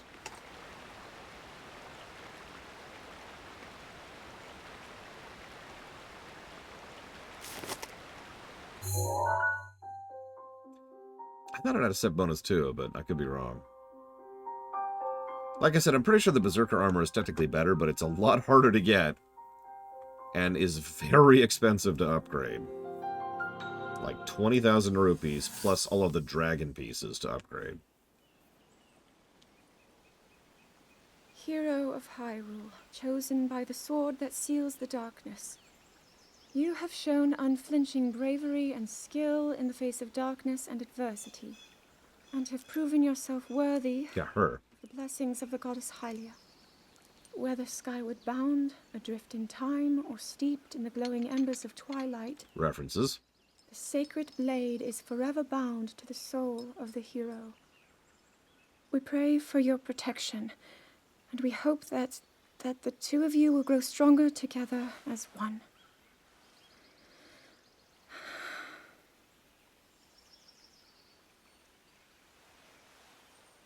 Forged in the long-distant past, the sword... Gee, this is uplifting. She's making it sound like we already lost. Wasn't this your idea? You're the one who wanted to designate the appointed night with all the ceremonial pomp, grandeur, and nonsense we could muster. And if you ask me, the whole thing does seem to be overkill. I think I'm on the same page as the princess regarding this boy. Oh, give it a rest. That boy is a living reminder of her own failures. Well, at least that's how the princess sees him.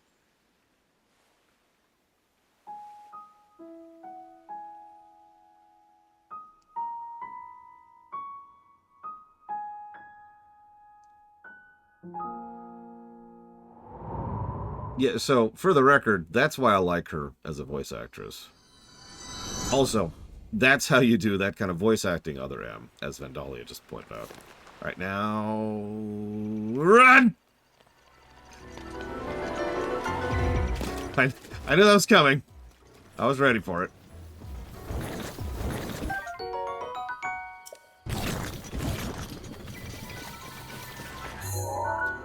Okay, so... Oh, hey, you can see him on the map. I don't think I ever knew that. Alright. Now that we got some armor... Yeah, I know, the dejected, disinterested... I don't want to say boring voice, because if you ask them to sound boring, then they probably will. Yeah, the Guardian was like, okay, hang on. We'll take a settle. Everything's cool. Are you ready to continue? Now die! Alright, let's Let's do some really boring content. I like boring content. Do you like boring content? I love boring content. Let's do it. Let's bore it up.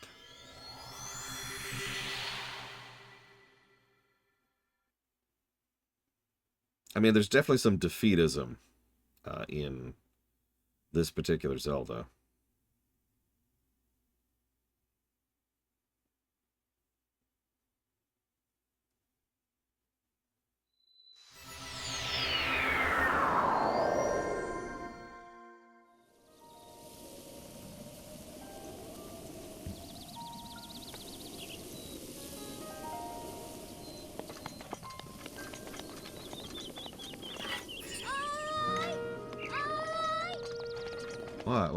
What?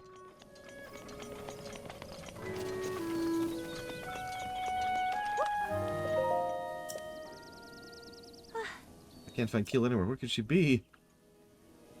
She went to the Warbler's nest to practice her singing. Could she make it there on her own? I'm so worried. I'll deal with her in a minute.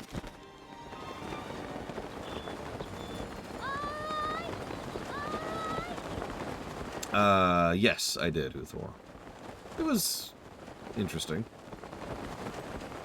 Just as I find them, Vandalia. I don't even know the chronological order. Peekaboo.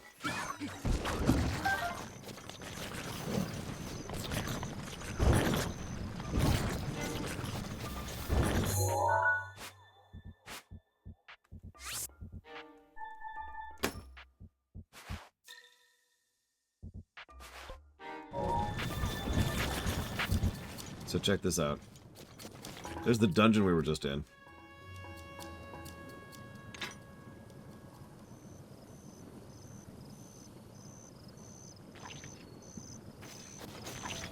You know, that thing up there.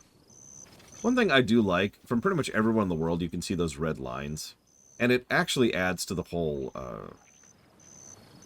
landmark design I've already mentioned as a positive for this game. It's really easy to navigate at a glance, even if you're not using the map or the compass. Especially if you've already taken on one of the dungeons, because it'll be like, hey, bwong. Well, there's west, or rather southwest, but point remaining. Oh, stand on the platform? Okay. To the platform! Ba, ba, da, ba. Ba. Behold the platform. The eternal platform of platforminess. When all platforms were being platformed, no platform would ever platform more than this platform.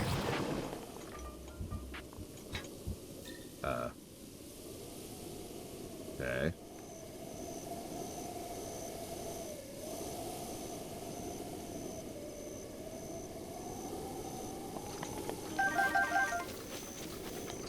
Sure. Wrong arrow. I have the bomb arrows equipped, apparently.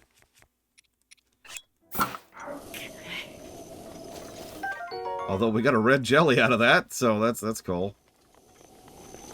We will shoot at this sun. For that heart up there. Whoops, that's not the bow I want equipped. Let's fix that. Let's fix that.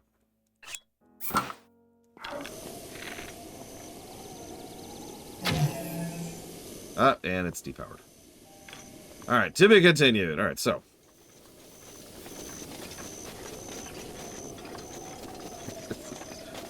We'll come back to that. This way.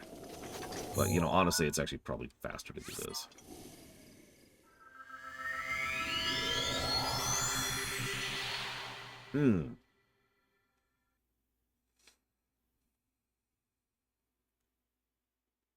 No, I didn't notice the Void Paladin.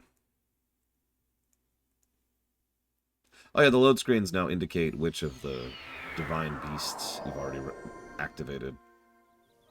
So that's cool too. I knew it, Frieza. This is the only reason you're watching me right now, is so you could tell me what to do.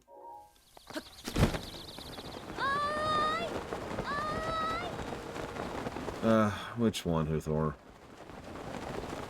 I'm not even sure I want to know at this point.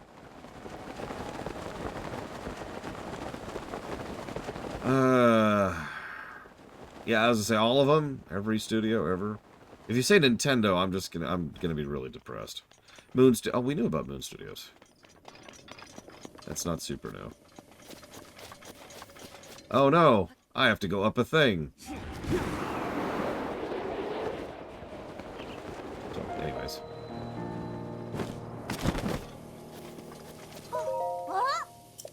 My sisters are dumb dummies. They promised we'd rehearse together, but no one showed up. Oh, I'm sorry. We have to perform our song for the Elder at Warbler's Nest. We're going to be laughed off stage. Look, I can use you. That is to say, you look like a nice guy who likes to help people in need. Can you go tell my sisters to stop ditching rehearsal? They won't listen to me, but they might listen to a scary-looking Hylian like you. I want some salmon... I don't know how to pronounce that. Miniere? I don't know. Or something like that. She doesn't want to sing either. She's such a pain. Okay, so now I need salmon manure.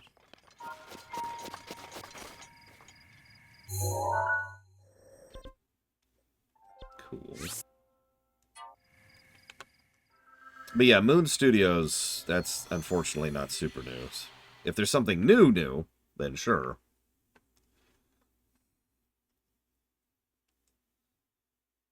What was that other studio? It was actually like a year and a half ago. And it was an indie studio. And everyone was like, holy crap. Indie studios can have toxic environments to work in too. And I know how silly that sounds, but you kind of feel it, right? It's like, damn it. Indies were supposed to be the good ones. You were the chosen one. You're supposed to save game development, not cast it into darkness.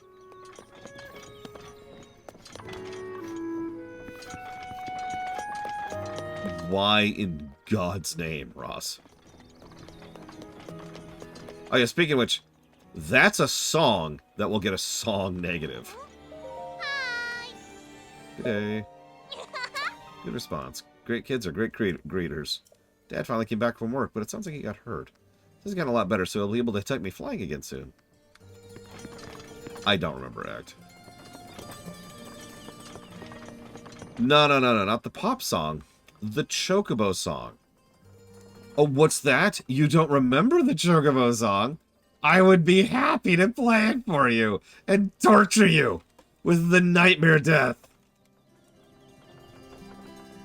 Behold its glory.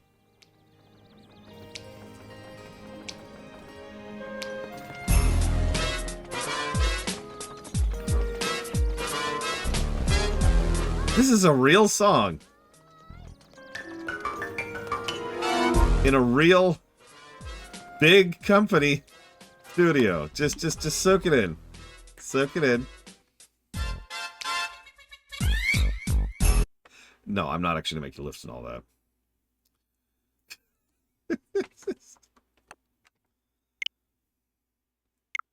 I don't actually know the name of the song. It's the FF12 Chocobo song.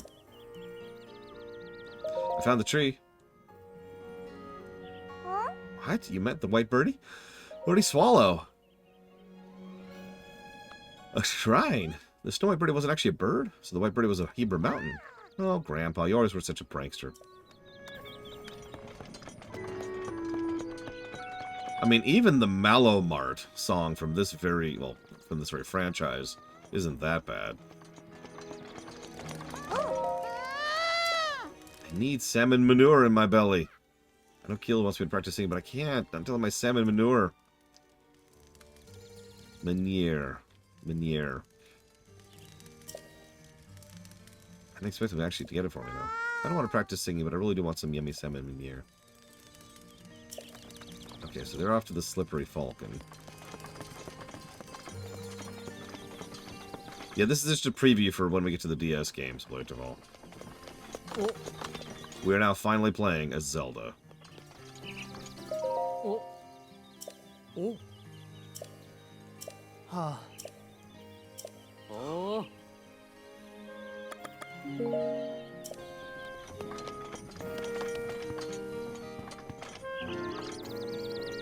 bought those. Why are they back in stock? Whatever.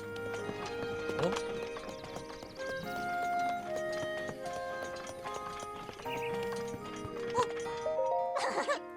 About goat butter, huh? Rehearsal? Oh yeah, I forgot. If you give you the goat butter, will you make some salmon meunier? Sure.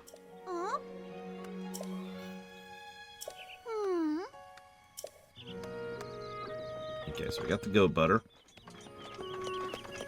I bet we could shortcut this by just getting the salmon. Or figuring out the puzzle to begin with. Why is everyone acting like we're an enemy? God. Don't answer that.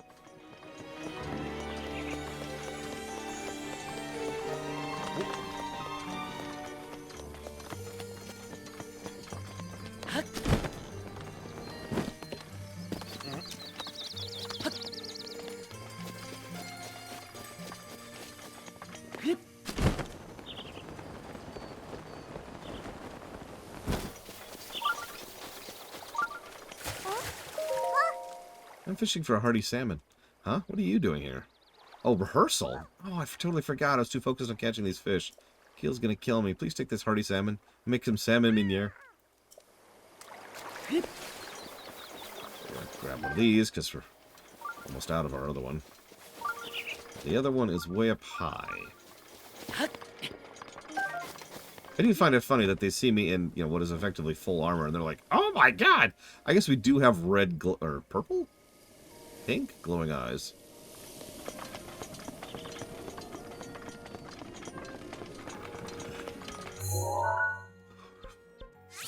Which would make sense, since, again, I hate to spoil, but this is what Zelda looks like in that game.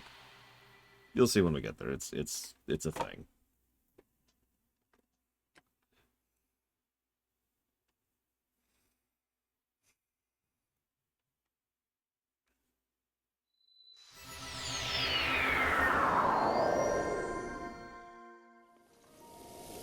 Alright, come heaven or high water, we will help these kids practice singing in order to access a shrine.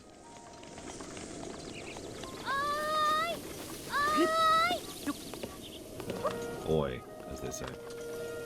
What?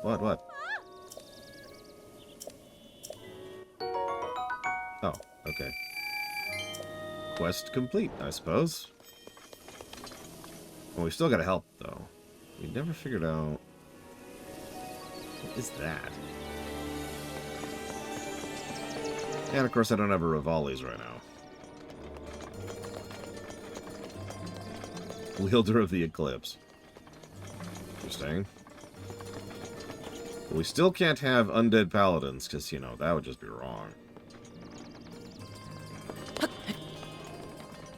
I will never get over how many people argued against that during the Warcraft one. It was really funny. The lore run from, like, 8 years ago. Look, I'm not old, you're old.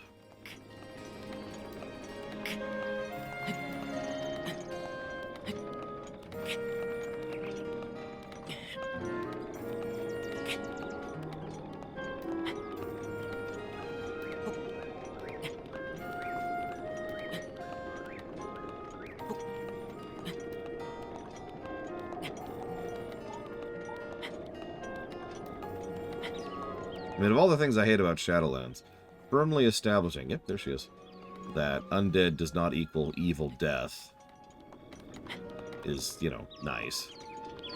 Finally have confirmation of that. La la la la la la la. I call that song Return to the Bird Wrangling Hero. First movement. Thank you for listening. What, singing rehearsal? Oh, I didn't forget. It's just that Gimli really wanted some salmon meunier. So my sisters and I have been looking for ingredients. I finished early, so I was practicing here to kill time. I feel bad for the we left Keel waiting, though. I really should head over to rehearsal. I guess I'll give you the Tabantha wheat. She says she can't sing on an empty stomach, but I'm pretty sure that's just an excuse. Yeah, no, but I sing worse on an empty stomach. Ugh. Or better on it. Sorry. Wrong direction, wrong direction.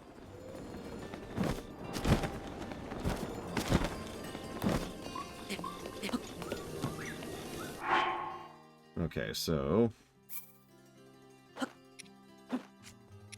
I mean, there's not much to say about that, Sub-Zero. So we got the butter, salmon, the wheat.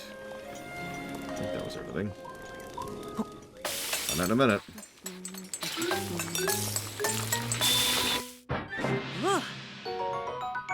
Ta-da. Hurry, hurry. I need it. I need it. That amazing smell. Could it be? It's a salmon meuniere? You let me have some, right? Here you go.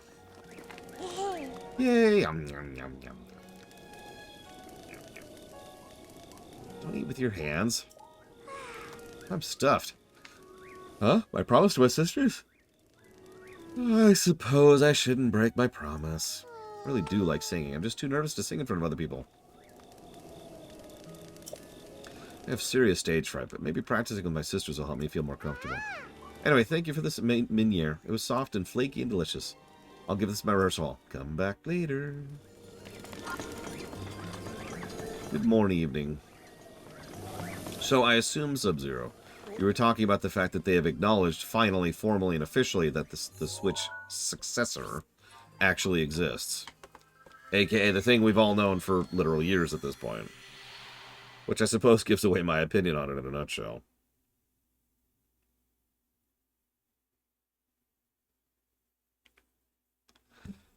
Having said that, I do actually have an opinion on it. Like 3 or 4 times now. It was the right move. They needed to announce it for boring financial reasons that nobody cares about. And they, for whatever reason, are not ready to formally announce the damn thing.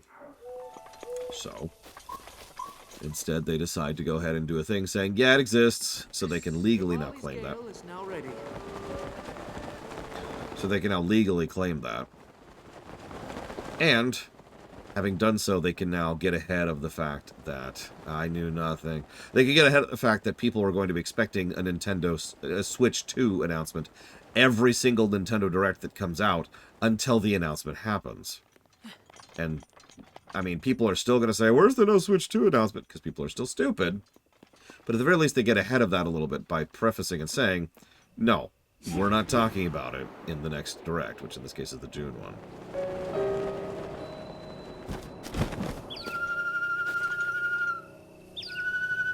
So it's blue, purple, green, red, yellow. Okay, I definitely know how to do this. Let's see, it's blue. I need arrows so badly! Alright, exactly, I see. It's being worked on. Go away. It's not arrows.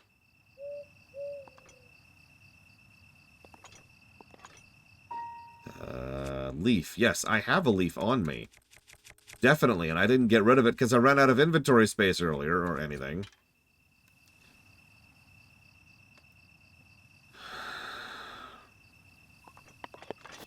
Probably Huthor. Probably.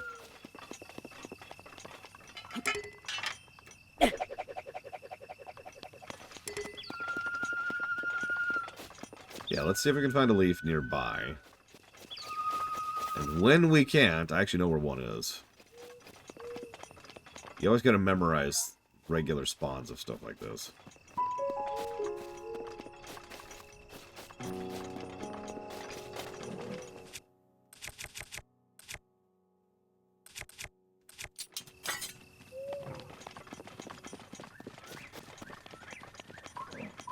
Yeah, I need at least 30 lumber. And probably more than that, honestly.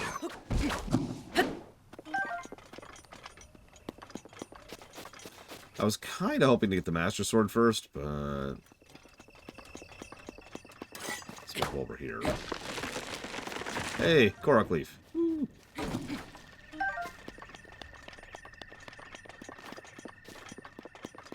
Good, G-Juice. 700,000 years, Evo. I will die of old age, and my ghost will go up and still be playing the Switch. Alright, so... or not the Switch, the Breath. Alright. So, I'm just going to casually look up what the order is here, because I've already forgotten, because I had to go find a freaking Korok Leaf!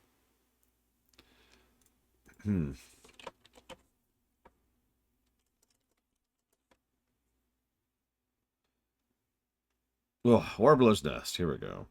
Did I have breakfast? I did. Okay, cool, cool.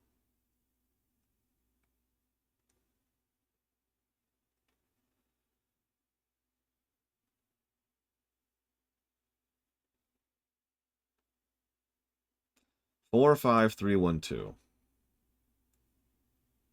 45312.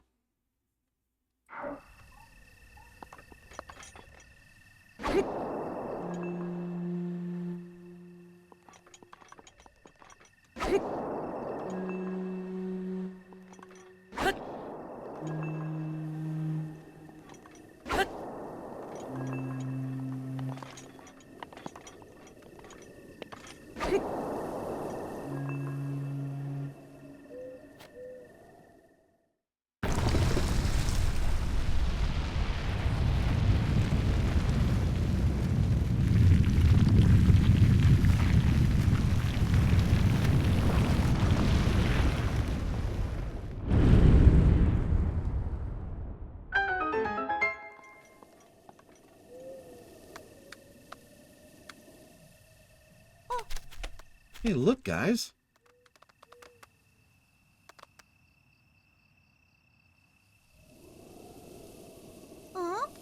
Is that weird-looking house always there? No, that's a shrine thing the Elder was talking about. So cool. Who knew Warbler's Nest was keeping a secret like that? Let's tell Mom. Yeah, let's. Not in Zelda 2, Juju's. See you later. Last one to bomb is an unhatched egg. Ready, set, go! Aww.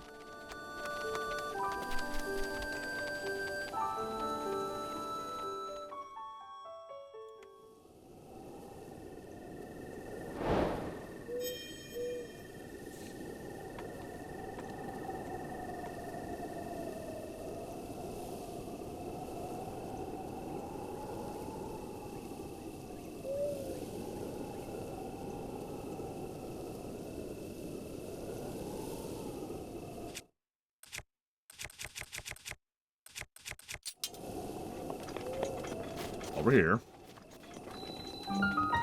Let's get rid of this first of all. Go away. There we go. Listen, I don't think physics exist in this setting. Like in lore.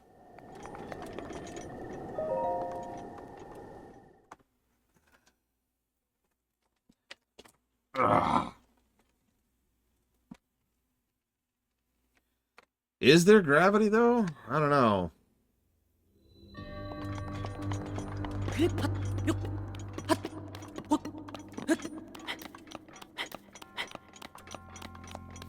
What a thrill, the darkness and the silence within. What a thrill. Sorry, I'm done. Copy wronged. All right.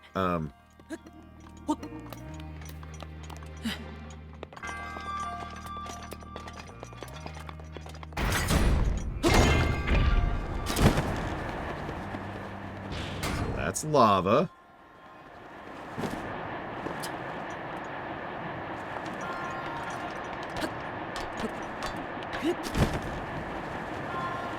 To be truthful with you, Thor, no, because Yes Minister was never satire. That was pretty much the point of Yes Minister.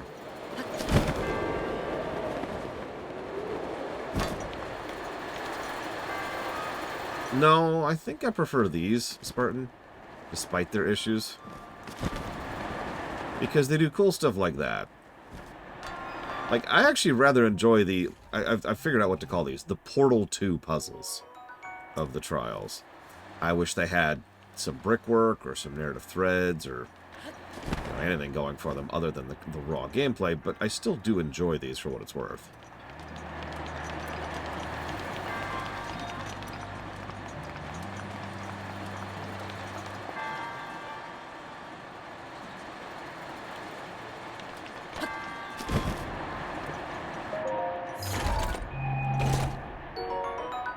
Ooh, a flame blade, which I want.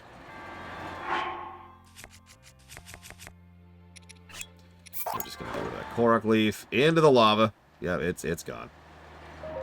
So we finally have a fire sword. This is also going to take a permanent slot in our inventory for a while.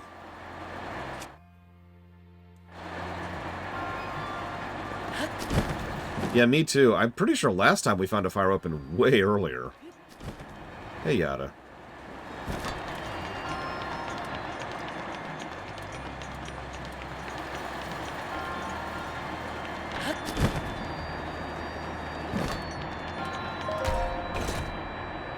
I will probably keep the torch for now, yeah. Just in case. At least until I get a bunch more money. Did I say hi, Yada? Hi, Yada.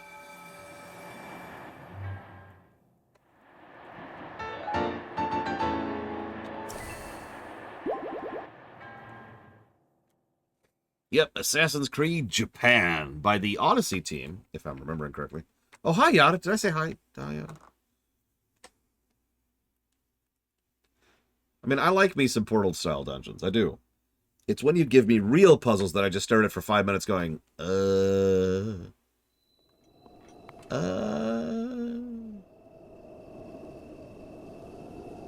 then I scratch my armpit, you know, get the real Neanderthal look going on.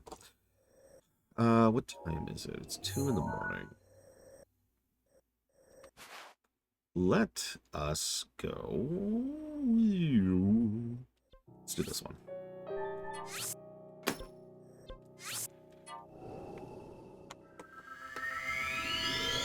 I agree, Takoida.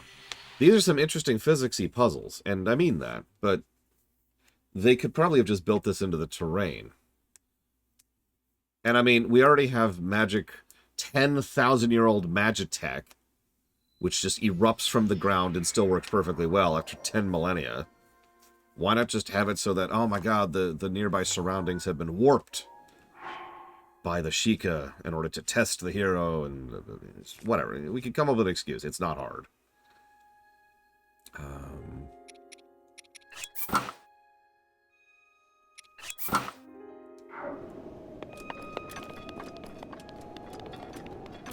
Yeah, there's ninja magic. There's ninja magic. And then it's done.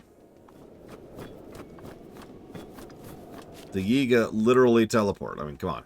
Yes, because we had cold. Cold and heat are actual mechanics in this game.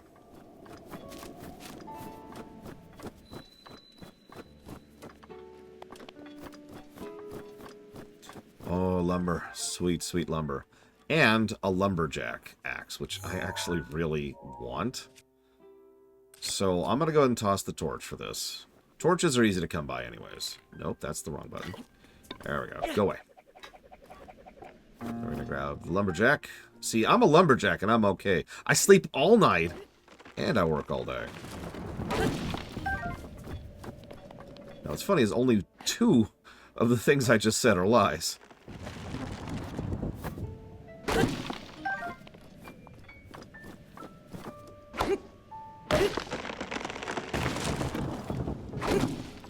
Yeah, exactly, Savagam. How do you sleep all night? How do? Anybody who's over 30, you're probably sitting there thinking, oh my god, I wish I could sleep all night.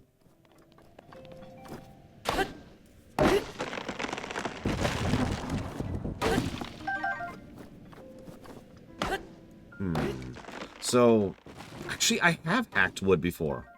It is a hell of a workout. It was weirdly fun, though.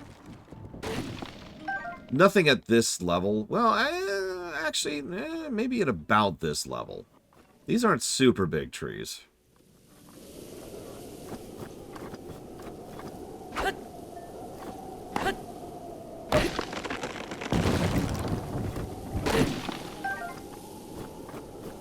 But no, what I'm talking about is more actually just when you got it down on the log, right? And you're chopping up the firewood. That stuff I've done all the time. Although not for quite a while.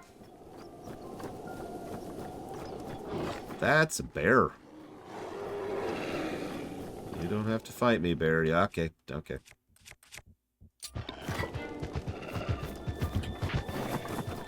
Did you lock on, game? Did you lock on to the enemy who's about to try and kill me, who just hit me for half my health? Game! Game? Game. Lock on, lock on. It refuses to lock on. It refuses to lock on. Okay, that's cool. That's cool.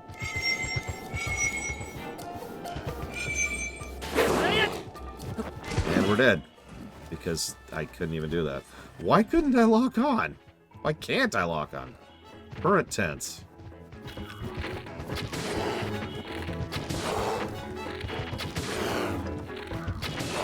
Just wasting my arrows here, bear. You are not worth my time. Go away.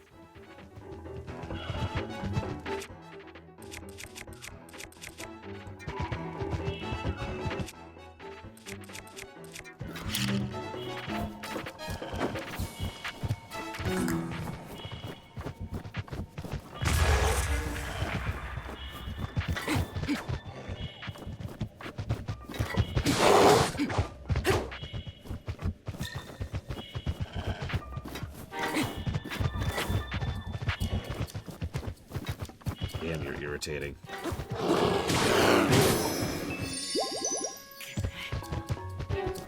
I'm gonna murder you now. You're getting in the way.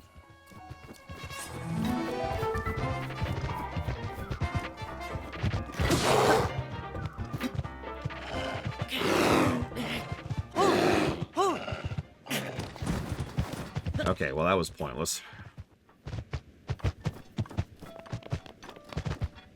I don't want to soothe you. I want to soothe you in the more permanent sense of the word.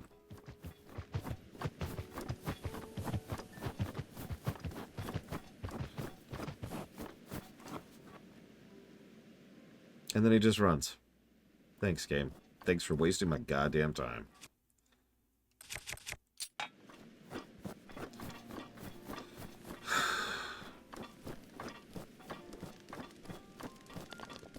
What was I talking about?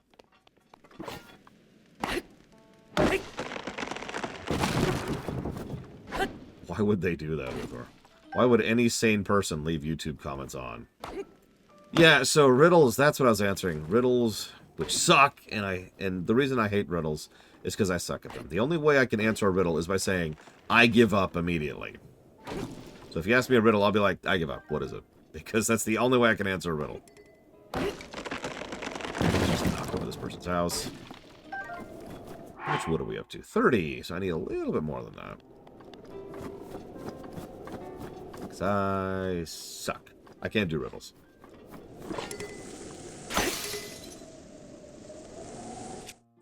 I prefer puzzles, but of course I suck at puzzles too, as we've already discussed.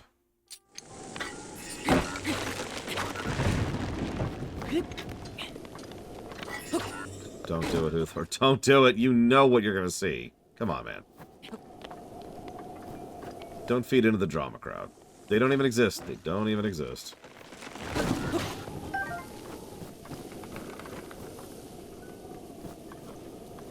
That's another thing. Riddles are usually designed to have one answer, which, if you think about it, makes less sense the more you think about it. Exactly, Mr. Red. You'll notice I haven't been commenting on all the drama that's going on here. And I'm not going to, because it's drama. There's an ancient, age-old rule. This is true. This is not a joke. That exists on the internet. It is the central pillar of the internet. You ready for this? This is not a joke. Don't feed the trolls.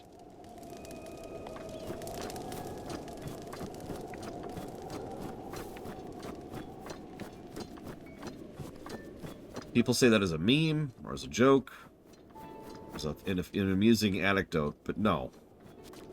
Don't feed the trolls.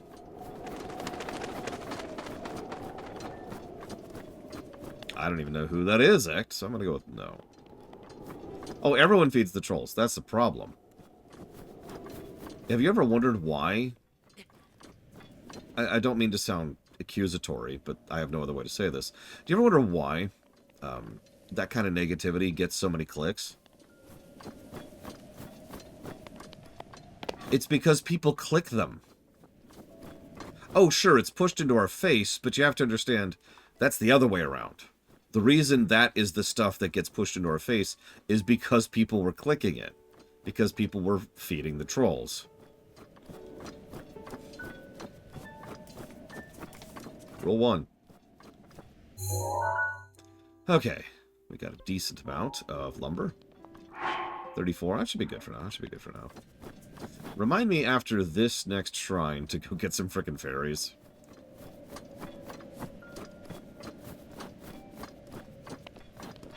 Yeah, outrage bait has been a thing at the very least since as long as Town Criers, I would say, is one of the earliest recorded examples of that being a thing.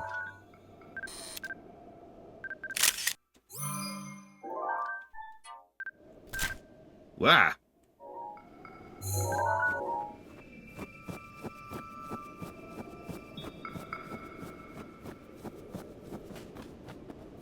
And yes, I realize I'm calling most social media and news outlets trolls, and I stand by that. Is that up or down? What do you want to say? What do you want to guess? Is it up or down?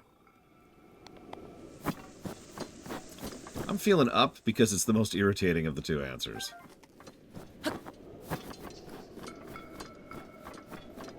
And if we start down, and we can't, going up is a huge pain, so we'll go up. So the definition, the variance between a riddle and a puzzle, not that Evo is there to hear the answer to this question, is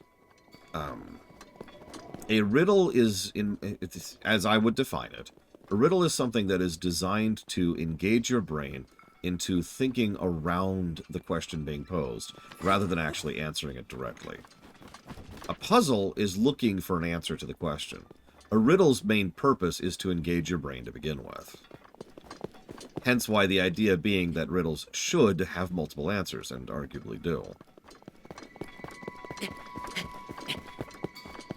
In fact, one of the more patterned forms of jokes is to ask a joke, or a riddle, that has a known answer, and then to give another answer that completely fits that. And then that's the joke, is that you've subverted their expectation by giving them a different answer.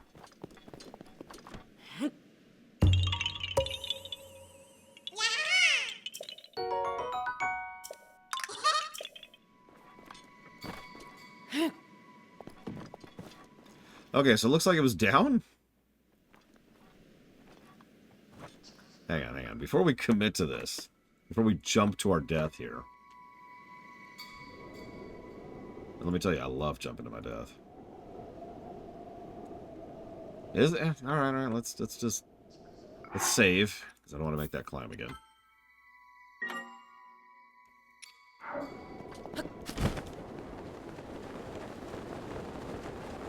You are not a bother, Evo. Hey! Well, this is funny, considering we just got a fire sword, although we might not need it. Oh, no, we need it a little bit. We need it a little bit. So, what's the benefit of a fire sword? Not to use it, never use it. Just hold it out. It's slow, but it's certain.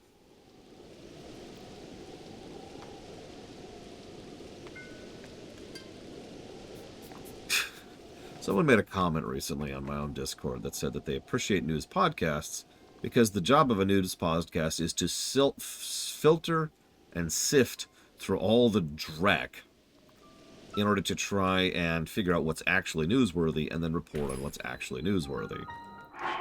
And that's pretty much the reason I stopped doing lore weeks. Because that was a whole thing. And it was. Every week, I would spend time every day. Listen, if you don't share your definition, Evo, then we're not friends anymore. Anyways.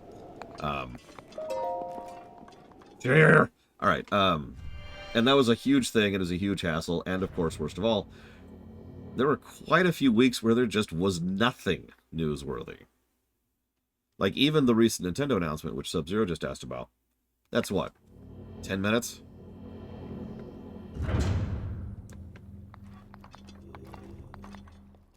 Combat.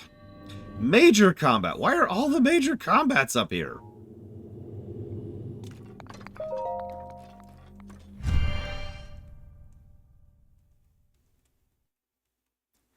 Wait, what invented word are we talking about this time, Dakota? I don't remember using an invented word lately.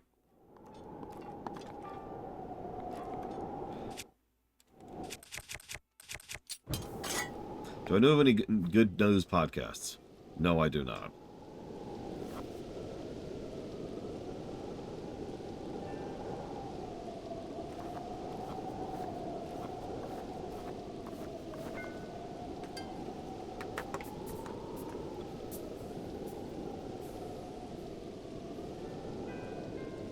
That's true. I could get ad revenue from those 2 sentences. The content treadmill is real. It's been very, very stupid.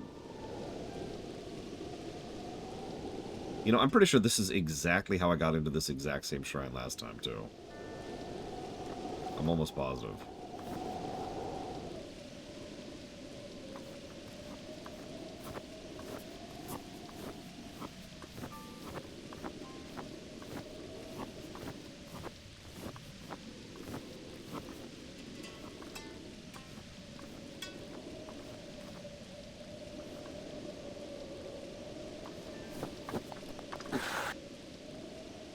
Alright, that's enough.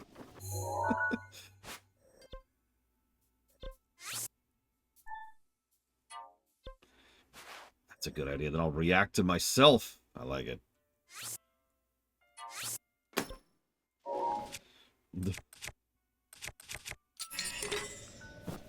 Oh, I said I would do that. Correct, Zara. The reason I will never use the fire sword is I don't want to lose the durability. In fact, I pretty much never want to lose that fire sword, period. So you'll never see me actually swing it at something unless I really, really, really need a fire and have no other method to get one. Just having the heat is kind of invaluable.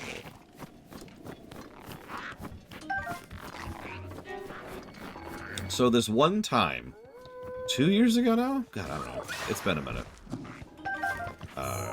Lore Reloaded did a reaction video to one of my videos as a joke.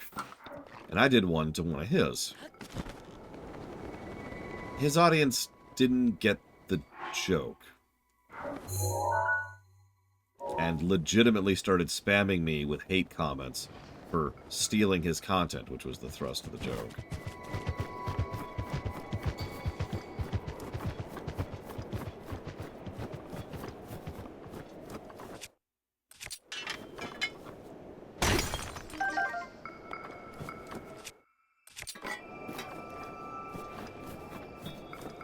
So I'm good not doing fake drama, even for the purpose of parody. Unless it has to do with the chair, obviously.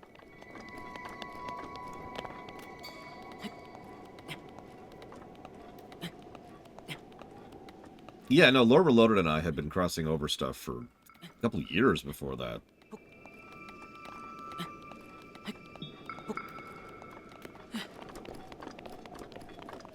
So, no excuse, for lack of a better way to put that.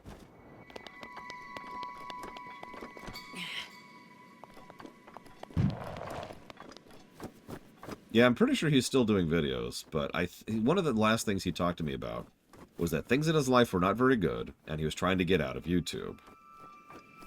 And I haven't talked to him since then. I know he was looking for another job, like a 9-to-5. And he does put out videos every now and again, but much less frequently. So I'm going to assume he just pieced out everything. Kind of like a couple other people I know. Who just said, no, I'm good. Evo, please stop lying to me. Of all the things I will tolerate, lying is not one of them.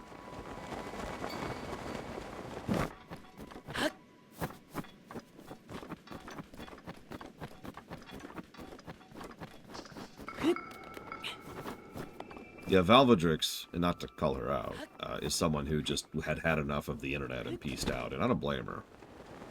The internet is a constant drain on HP, I think is how I want to describe that. Even when you try to just avoid everything, that's still an effort, you know? You cannot repair anything, Czar. Okay, so let's see if this is a non-frickin' combat shrine. There's so many combat shrines up here.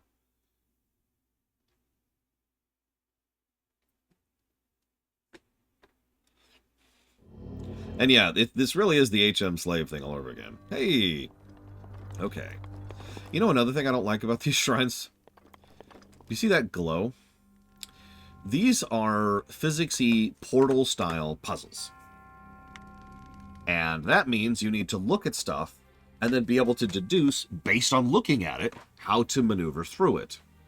You have tools, you have a puzzle in front of you, and you have an objective.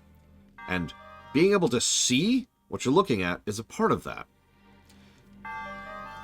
Multiple times now, today even, I've been looking at one of these trials and thinking, I can't even tell what I'm looking at, because of this blue goop that is just floating in the air. And I'm sure it's very atmospheric. But from a gameplay perspective, all it is in the way.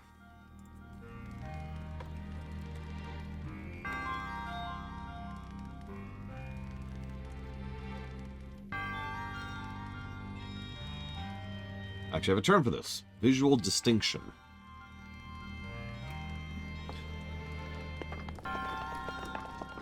I like to be able to see things while I'm playing video games. I know that's weird, but it's true.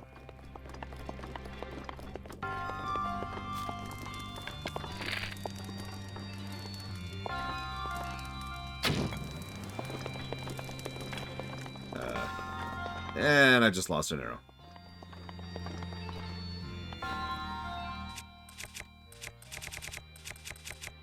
Of course not.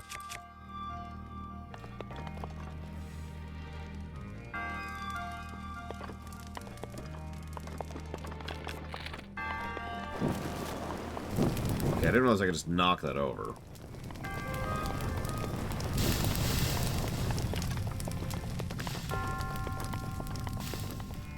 We do have a flame sword. Let's see if it works without actually using it.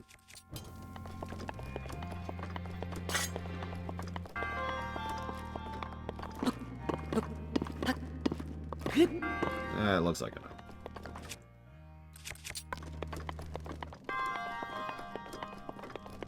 Actually, yeah, I agree completely, even.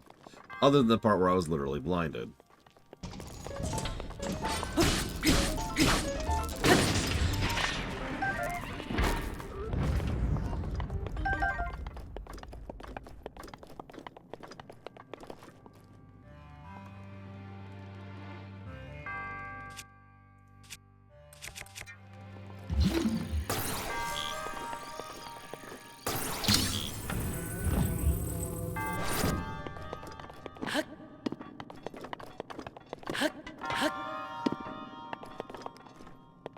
The prettiest Zelda game?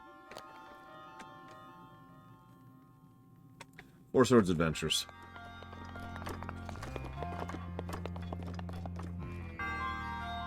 Imagine an HD LTTP with some excellent effects and some Wind Waker aesthetics. And you pretty much got it. And forgive me for describing that, but I imagine that most of you in chat have never played that game and probably never even heard of it.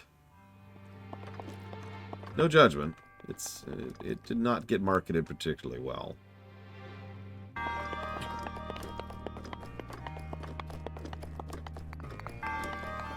We'll be playing it as part of the 2D block, such as it is.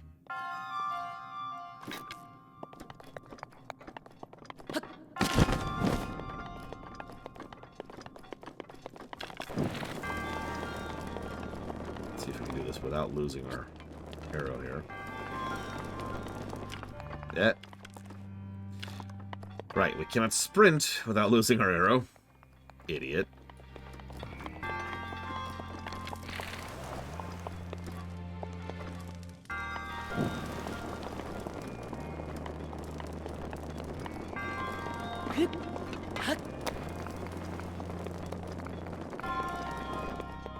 And that did just cost me an arrow.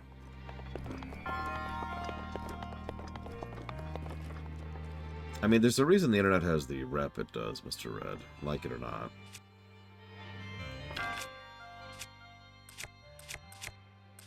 Screw it.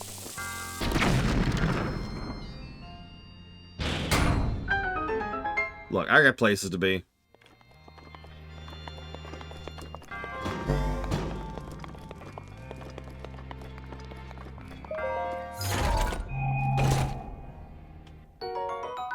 Listen, I'm eating the heart cake, I swear. It's taking me a long time. It's very chewy. Like, you ever had really, really tough meat? It's kind of like that. Please?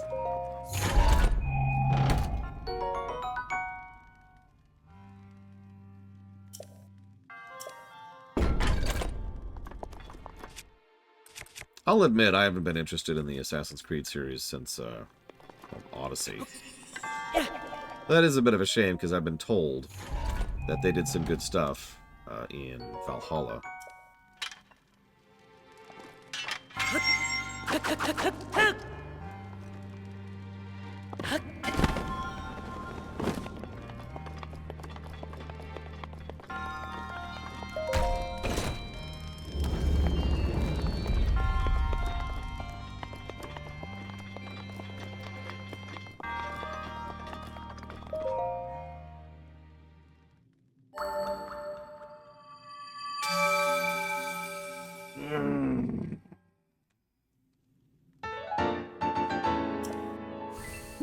I mean, I liked 4 a lot. It is, in fact, my favorite Assassin's Creed game.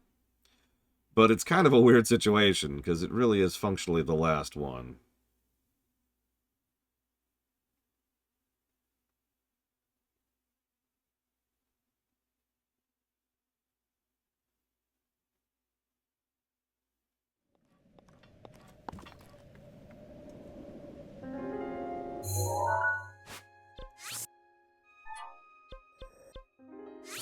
I mean, if you've listened to me yammer about the internet any time in the last several years, Mr. Red, you know that one of the things that pisses me off the most is people who try to prevent internet from being accessible.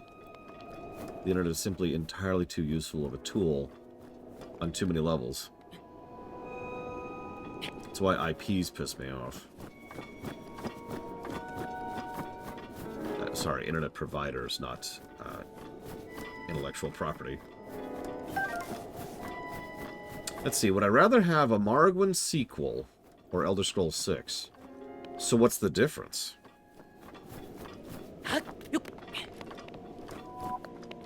Oh, hey. Blood Moon.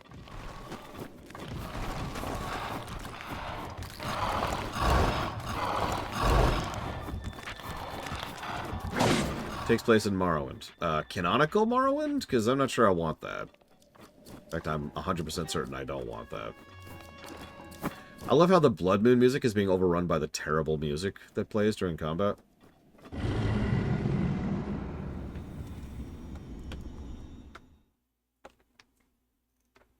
Do these speed up, the Blood Moons? Or are they just... are they static?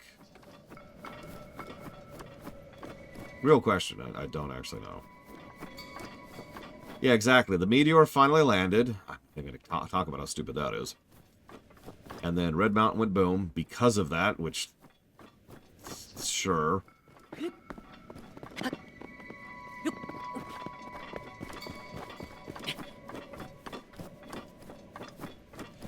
was going to say, I see, Jesus. Is it down?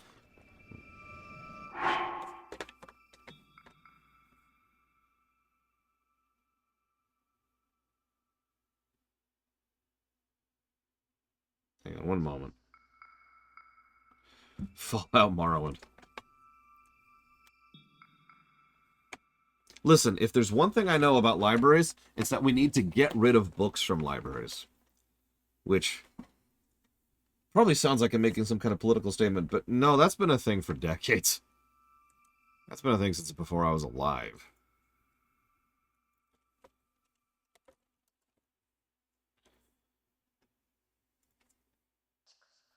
Let's see, the Blood Moon, blah, blah, blah, blah, blah, blah. Blah, blah, blah, blah, blah, blah. Overworld bosses are respawned, ore deposits are replenished, plants and trees respawn. Yeah, it's the world reset, I get that. It's the Dark Souls thing. Long-term memories reset, probably mandatory for a game like this. Yeah, that's what I was just reading, Frieza.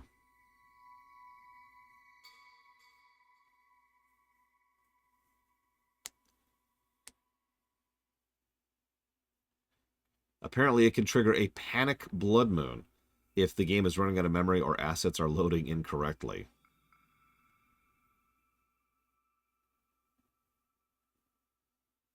You'll know you'll have one because this cutscene is unskippable.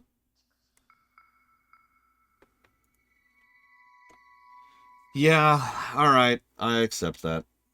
See, I was hoping for a state in which you could have no blood moons whatsoever. But if it's being used for memory cleanup, then yeah, that's mandatory. A panic blood moon is exactly what it sounds like. It's a blood moon that happens quickly and emergencyly in order to do a hard reset of the memory.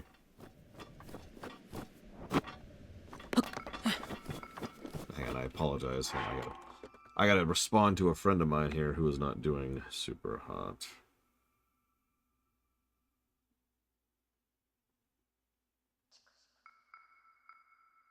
So hit the stream brakes. For friendship!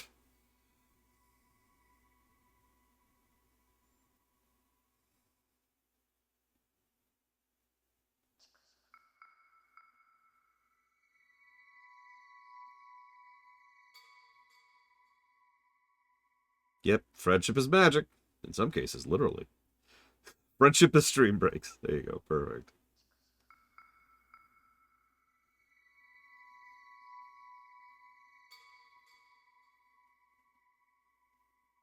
By the way, just to complain about something while I'm typing here, you'll notice I'm not using text, voice to text. Part of the reason for that is because it's gotten worse. Because whatever something is set somewhere in my phone, and I need to see if this is a toggle I can turn off, they're now using AI interpretation for that, which means it has gotten substantially worse. Like before, it would be like, oh, you mean this word, right? And it would just be the wrong word, and usually it'd be understandable. Instead, now it will completely rewrite sentences, changing the meaning of them. Which is just terrible. And I've had to do so many rewrites and re-edits, which is so frustrating to do on the phone, that I've started getting into the habit of just doing it manually.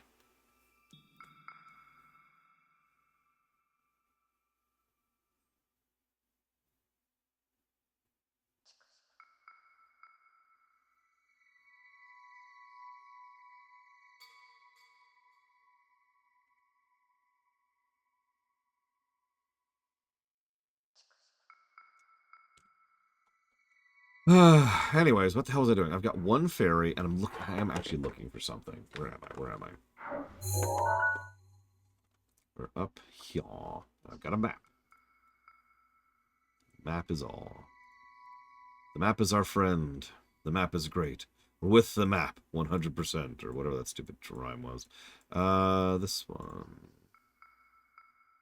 Oh, this is a DLC map. Okay. That's hilarious, Blade Javal.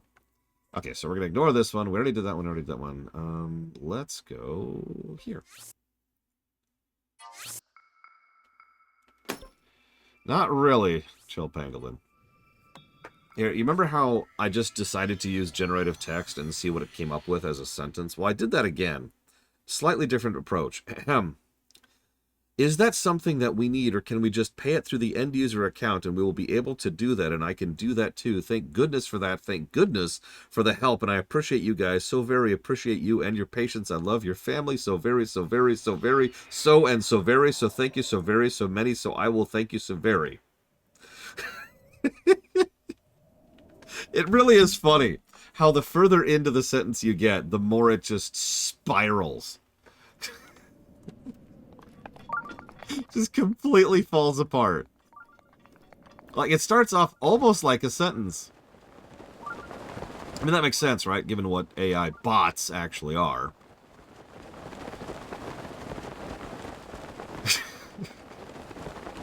And how they operate.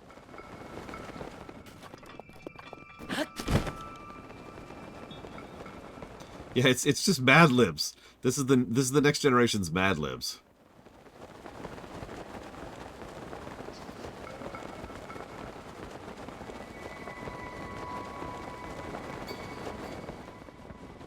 Can't tell if any of those are bombable.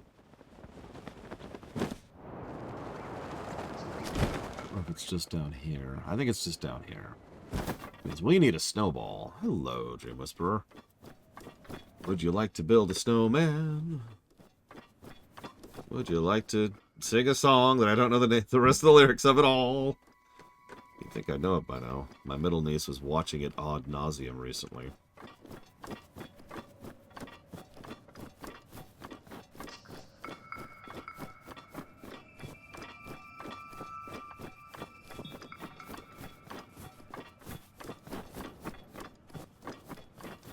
There's a lot of snow around here right now. It was actually hailing earlier in real life. No joke. Okay, I think I saw a snowball over to the left. Let's see if there's something that's not a million miles away, shall we? We will not, Jelly Leprechaun. I'm willing to say with actual total certainty that we will never reach the point of truly sentient AI.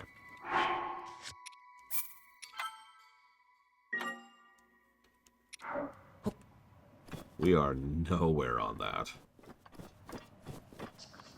So let's see what happens.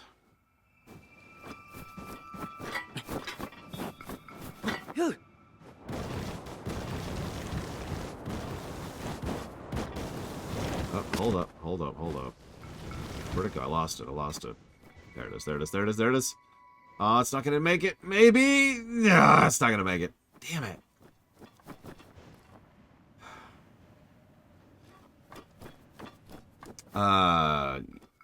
You probably missed it, Savacon, but what it boils down to is, I don't know. He's just kind of dropped off the earth. Possibly Takoida? Hang on, let me go pull up the log. It's all kinds of stream breaks today. It's... There we go. And then one more... There we go. What is the date? The 15th. This is the 15th. I don't actually see one from you, Takoida. At all. I see some from yesterday.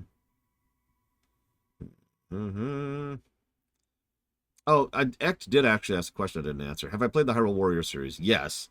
Did I like them? Yes. Now, I played one quite a bit. In fact, I don't want to say 100%ed one, but more like I 80%ed one, which is a huge chunk of content. So, woo! It was fun. I liked it. Mindo was my favorite to play as. Although I liked playing as a lot of people in that game. Hyrule Warriors 2, I only played briefly because I was going to play it on stream. And the only reason I played it briefly at all is because I was playing it with my niece, my eldest niece. She liked it, for what it was worth. But we only got like 2 missions in, and then she put it down. Now, do I like Dynasty Warrior games in general? That's a little bit trickier. Do I like good games? Yes. Have I played good Dynasty Warrior games? Absolutely. Have I played some bad ones? Yeah. Whoop, whoop, whoop, whoop, whoop. No! Okay. Well, we're going to roll the dice on that one. Literally, I suppose. Just watch what happens. I got it in the column, at least, or the canyon. Corridor?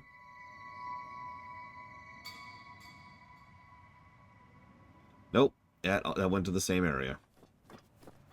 I haven't played Three Hopes yet, so I'm not sure if that one is. The one I will always point to is Sengoku Basara 3.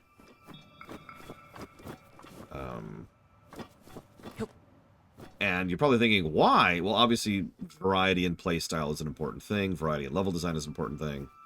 Multiple routes and paths. Multiple campaigns you could play through. A crafting system that doesn't completely suck. And some actually properly good difficulty when it comes to the map design. That was a PS3 title, I want to say. Oh, by the way, also full campaign co-op, which was exactly as awesome as it sounds. My mind always defaults to that when I think of good Dynasty Warrior games. By contrast, I also played bad ones. You remember that Dragon Quest one? That one sucked. Hey!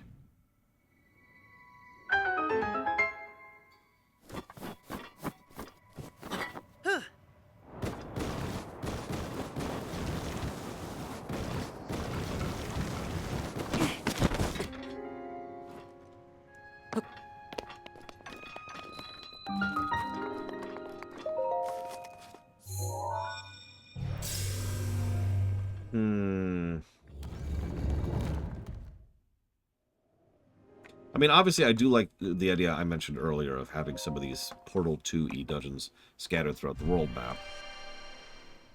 But the idea of slow progression based on killing, it basically, let's call it what it is, turning this into an RPG, I think might not be a bad idea. They're already one step, or one foot into that door, right? And I feel like if they shoved it, if they leaned on the stats a little bit more, and more importantly, if they leaned on the whoa there, the survival aspect of the game. There's no survival gameplay to speak of here, right? Like all those crafting mats and all that stuff. That's for, you know, health and for fighting stuff and all that. It's not for existing. And I know I'm just getting right back to my idea of why don't we just make this a survival builder game, but honestly, why don't we just make this a survivor builder game? Rather than making some particular piece of loot super rare because, you know, it requires killing a super hard thing, or, God, there's some blinding for you, or making it like at the end of the map. Why not make it so that there's the super rare thing because you have to access it in a certain way, like exactly like you're talking about. You have to sneak up on it in a certain way, or you have to get it with an animal. So you have to tame an animal, and with that animal you can now access the hardy radishes, for example, you know, stuff like that. Lean into that. Allow the player to gain more tools as they progress through the world and slowly gain a mastery over it. I've talked about this before. Good survival games tend to have a moment at which you've made it, and no longer it's about surviving. It's about mastering the world around you, and that's usually a good point to have in those kind of games.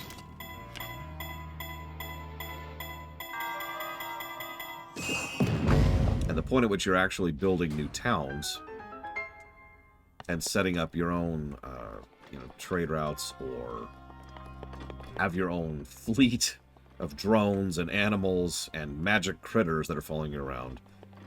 That would be the mastery point, right? And then it's like, all right, we got this. Let's go kick the crap out of Ganon, right? That could be really cool. Instead of this, which leads into Evo's question. There is no visual storytelling, brickwork, doodads, NPC set dressing, Lindblom effect. None of that is in these dungeons. In fact, I've already given a negative to brickwork for them because every single one of them is the same damn thing with the same damn song, and it is completely disconnected from the universe. We more or less literally warp into another pocket dimension to do these things. Like, there was a theory for a long time that they're literally underground because there's that elevator. Here, I'll show you the elevator shaft. Just really quick since I'm right here. I mean, imagine our spruce. Or you could skip all that and just go kill Ganondorf by yourself, right? Same general concept we've got. So, to make my point, as you can see, there's like a freaking tube that's the elevator. And so they really like to imply that this is underground, but practically speaking, it's not. There is no connection to the world other than the fact that it's underground instead of in another dimension. If you put these in a pocket dimension, if you put these in the past, if you put these in the ocean, if you put these in another planet, nothing would change.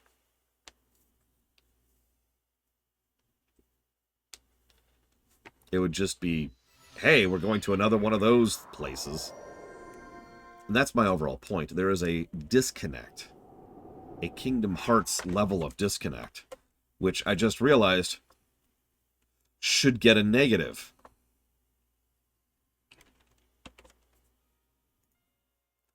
Because I'm going to give that negative to Kingdom Hearts. It was actually where that negative was built.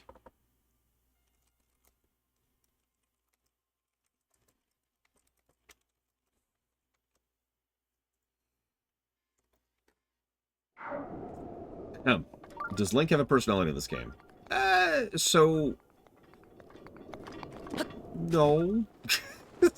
Is the nicest way I can phrase that. The idea they try to get across is that this particular Link is suffering from PTSD. And so he stays super quiet.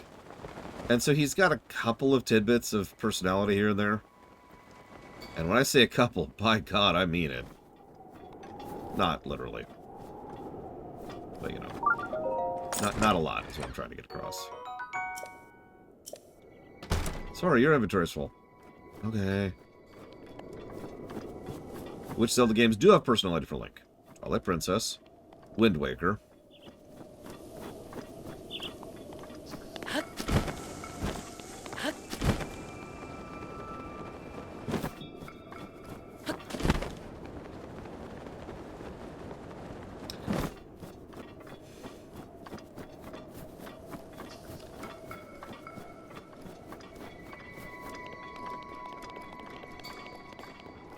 Honestly, I'm willing to just stop there, because every other Link that has any kinds of personality is super inferred. Oh my god, oh my god, oh my god, this was a huge mistake. Get up, get up, get up, get up! Oh, ha!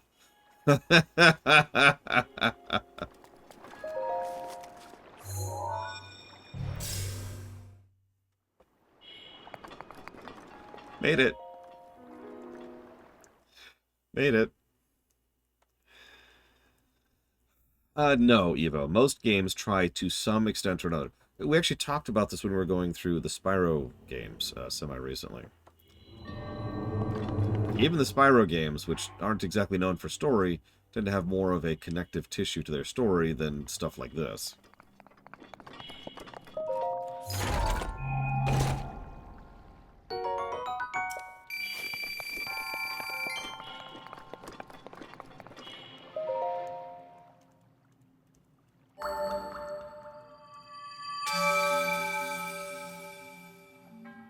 Pocket watch.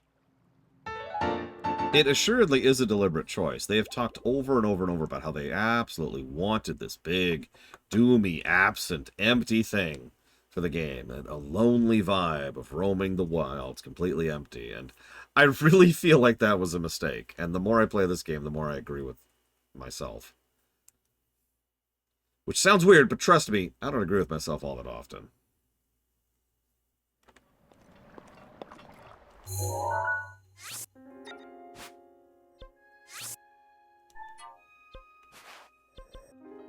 It wouldn't surprise me if this is primarily a technical limitation.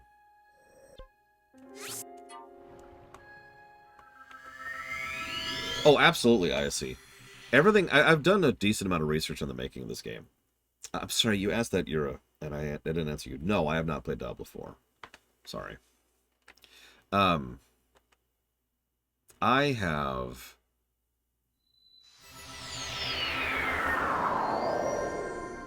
done a lot of research in this game and the development of this game. And by all accounts, the zoomed out view of what happened was, all right, let's make the Zelda game. We've got so many ideas. We want to implement all this new crazy tech stuff that at the time was crazy ahead of its time and was doing all sorts of inventive and innovative and cool stuff. And then there was just a whole lot of feature creep and a whole lot more feature creep. And at some point, well, they had to ship. It's an old rule of management. At some point or another, everything has to ship. Or get canceled. And so I feel like the reason this game is kind of Overwatchy, aka more of a tech demo than a game, is because they just found themselves being buried in how much stuff they wanted to add to it. Once again, I'm very curious if Tears of the Kingdom will prove me right about this. Because there's a lot in this game, and I don't mean, like, even in a bad way, although I do also mean it in a bad way.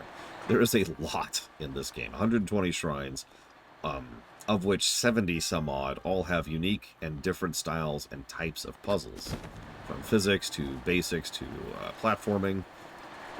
And then they have the combat stuff, and then they have the optionals, and they have the super optionals, which only spawn after you do certain quests. They have side quests everywhere, some of which are vector quests, which to keep track of live. And yes, this game was originally for the Wii U. This game had to be retooled to work on the Switch. And when I say retooled, I don't just mean hardware-wise. For those of you, it just occurred to me, some of you might have never actually played with the Wii U.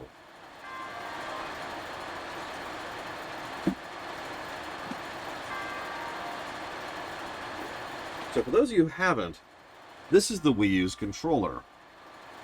Now, obviously, the control scheme is somewhat similar, except for that giant freaking window right in the front, right there. And that window was something they baked into the game at launch. Now, you're probably thinking, well, what's the significance of that? Well, I want you to imagine that you're designing something from ground up that involves a feature that you have just been told has to now be adjusted out so it's not necessary. So they had to completely retool several significant portions of the game in order to make it so that the game could then run as if you didn't have this controller, because the Switch doesn't.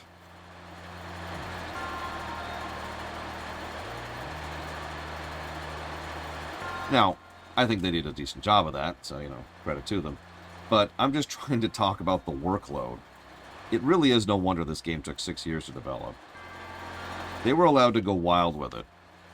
This is actually semi-common of a policy with Nintendo nowadays.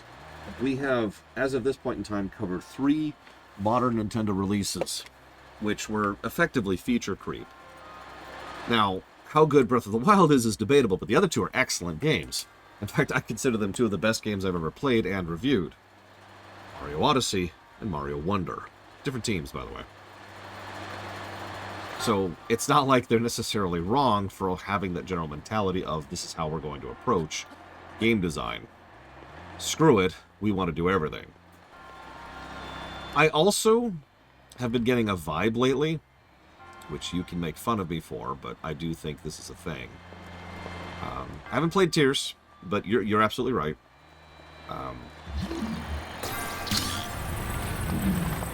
A lot of the Nintendo developers are old, and I don't in any way say that as an insult. They're getting on in their lives, and they're starting to think, what else can I do with my life before it is no longer here? This is a vibe I've been seeing from a lot of game developers in a lot of direction. Hell, this is something that's affecting Blizzard right now.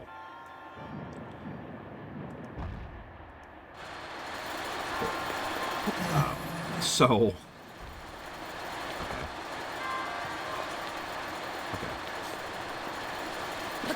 And I don't think... I think that there's at least a little bit of we want to do everything we can while we still can that goes into that general design philosophy. I could be wrong. Game, you gonna let me... There we go.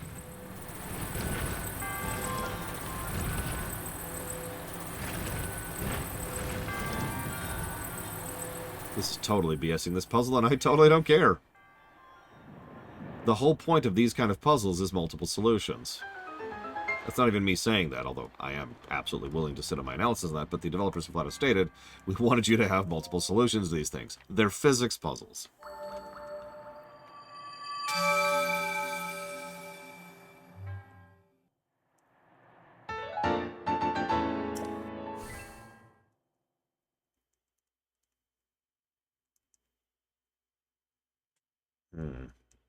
I actually don't know how good the Wii U is under the hood compared to the Switch, Blade of all. I usually don't follow the hardware as much as I do other things. Infrastructure usually interests me more, like the PS3. God, the PS3.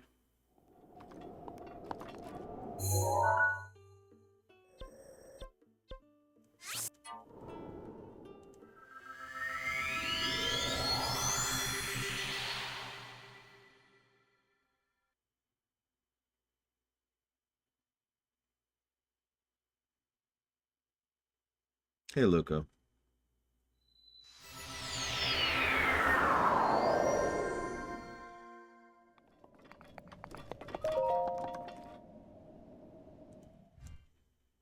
Funny, because the same team is the reason why this game runs as well as it does.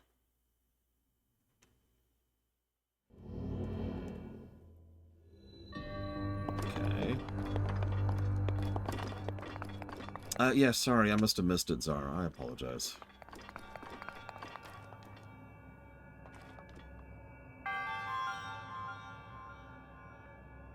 Protagonist not having personality, not having constant dialogue options.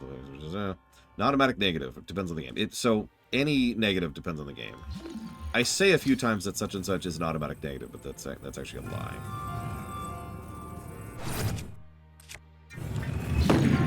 Oh, wow. Having said that, the older I get and the more that I analyze fiction, the more I come to the realization that... I just can't do it. Quickly enough, the more I come to the realization that absence of personality just is not great in a video game when it comes to a character.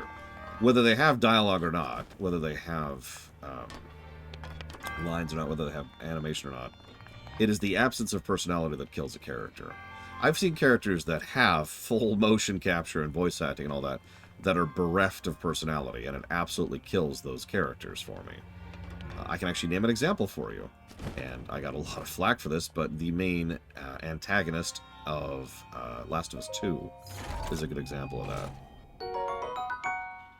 I probably do want that. So let's get rid of... Yeah, let's get rid of that. Self-insert characters can be fine if they're well written. That's the key. I mean, any character can work well if they're well written. Now, I should mention a voiceless character does not mean a personality-less character. That's her, Evo. Thank you. A personality-less character is my main problem. I've seen plenty of characters that are voiceless that are actually pretty well characterized. We just covered one over the last week or so as we were playing through the Metroid series.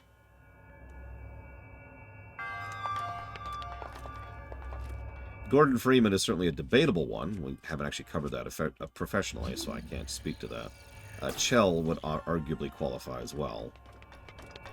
Doom Guy is the much better example, though. Doom Guy in the recent Dooms is shockingly well characterized for, you know, the fact that he has, I believe, one line of dialogue ever.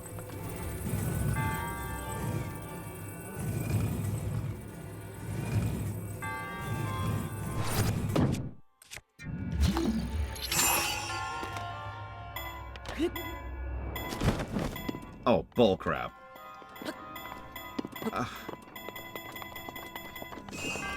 Time to redo the entire puzzle.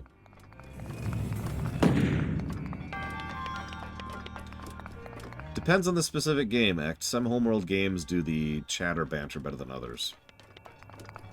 Corvo from Dishonored 1?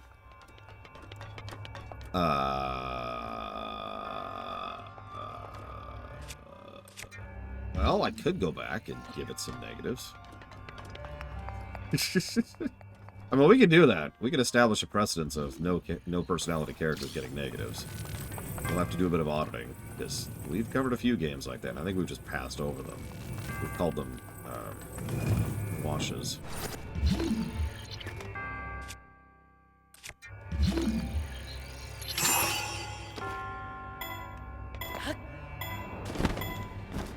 Frisk has a personality. Perhaps amusingly.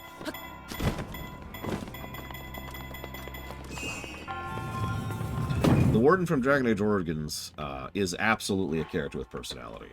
Like most CRPGs, the personality is determined by, you know, a combination of, you know, player choice and the developers designing the player choices sufficiently well to allow for that personality to be expressed. Oh, sorry. No. Yeah, Evo, absolutely not.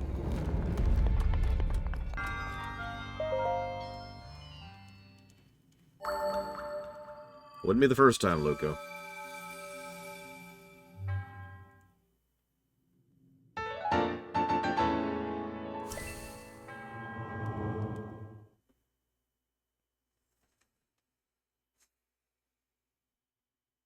Yeah, so far we've given absence of personality a wash. I think it is kind of case by case, though, because I can think of several cases where absence of personality actually detracts from the work in question. This will also come up when it comes to things like Dragon Quest.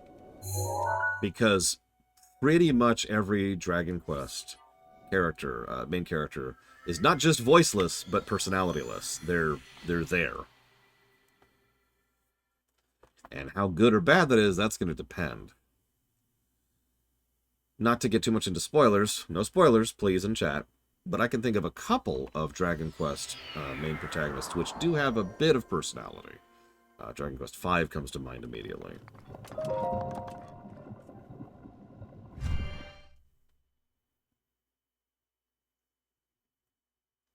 We'll also have to debate that when it comes to Chrono, over in Chrono Trigger, who arguably does have some tidbits of personality defined therewith.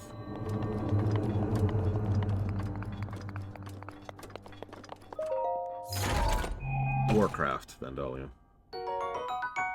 So there's 1/3 of our barbarian suit. Oh yeah, you're probably wondering how I did the thing here. I just want to show this off very briefly. Now that I have Rivali's Gaze, this would be a lot faster.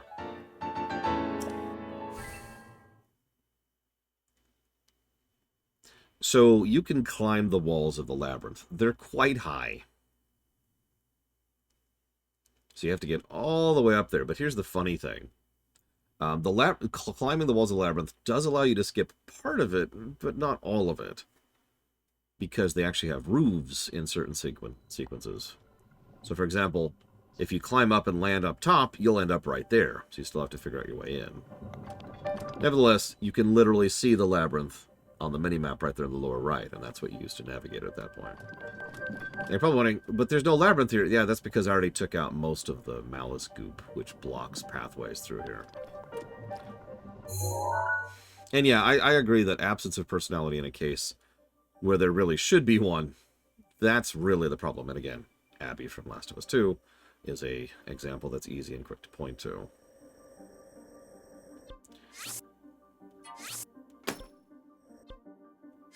Oh yeah.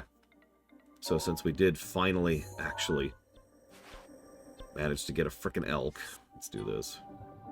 Yeah, go ahead, Raven King. Alright, so I claim all of Raven King's stuff. I'm having fun still. Hey, look! I've got a bunch of amiibos. Right here, I got my Mega Man amiibo, you know. I've got my Metroid Dread amiibo. Check this out, this is actually really cool. And the other Metroid Dread one, which is, of course, the Emmy. Which is also a very, very cool one. But probably my favorite amiibo by far is this one. No, like here, I'm actually going to go up here. This is wrong. Why am I in the corner? Who put me in the corner? One moment. Hi. So, this isn't going to get across the level of detail this thing has, but I'm going to try to hold it up so you can see the shading, because there's actual fur texture to the wolf there, and to Midna's helmet as well. And you can really see, even like the hair, the mane there, is actually separately textured and done its own right, as well as the thing. This is very, very, very, very high quality. The amiibos in general are high quality, but this might be the overall best one I think they've ever done. Look forward to that game later. Put that back down there. Having said that, I think we all know the best amiibo. He's even got his whole shell over his tuxedo. Anyways, sorry. Moving on. Put that back there. While I'm at it, this is one of the... I don't actually have that many. But I just want to show off the rock one really quick there. It's not nearly to the extent of the other ones, but it's actually still pretty high detail. I believe so, yes, Ross. There's... There we go. Hemp. So we got the stag, finally. Oh, hey, we can put on our armor now that we're not in the frigid wastes.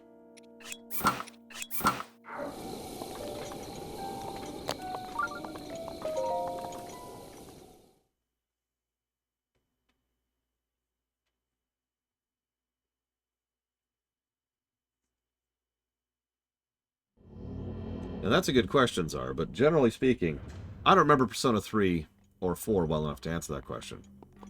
But Persona 5, the answer is absolutely, it's just a self-insert. Persona 5 is a nice game with some good stuff and some good characters. And I very much cared about a lot of the characters in that game by the end of it.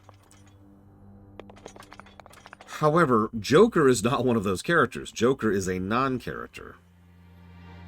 I can even prove that, because all the romance options are not for him, they are for you.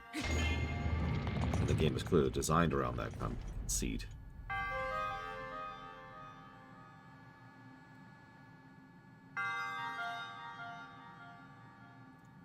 I didn't actually see what changed there. Ah, okay, that's what's changing over there. Okay, cool, cool, cool. Alright.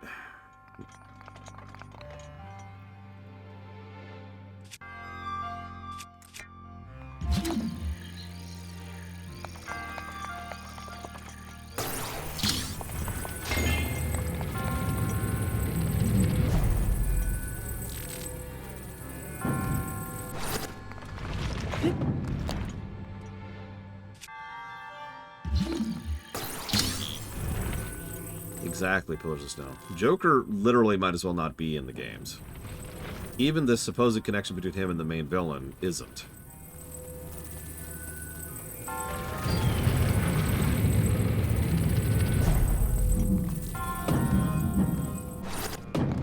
Like, I've said this before, I'll say this again. Main character of that game is Makoto. Really? Game? Really? You just... Okay, you know what? I don't even care. I don't even care! Don't even care.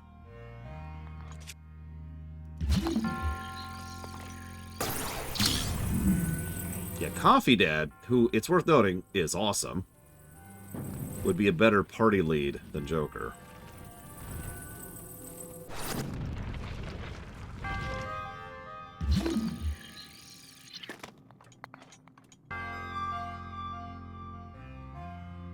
God damn it, now I blocked myself. Of course I have.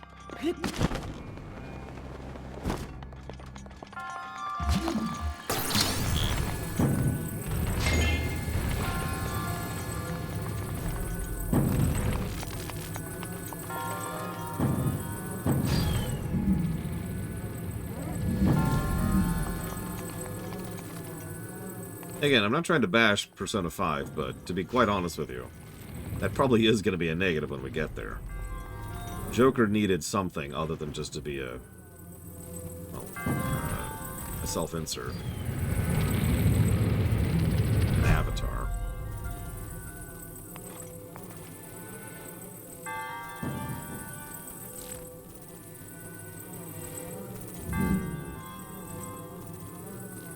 Yeah, if you're gonna do that kind of avatar thing, just let us make a character. Hell, they did that with, Code Vein.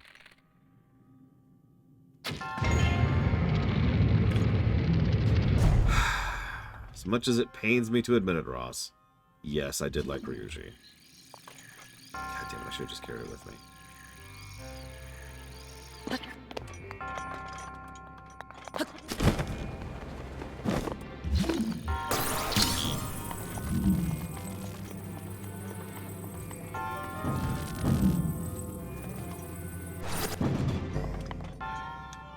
You know the real worst character in Persona 5? This is a joke. This is a joke. Majima. Yeah, Byleth would probably qualify as well. At least several of the Fire Emblem protagonists have had personalities over the years. And then there's Byleth, whose main trait, at least if you're female, is she has the biggest bust of all the characters. This is not a joke.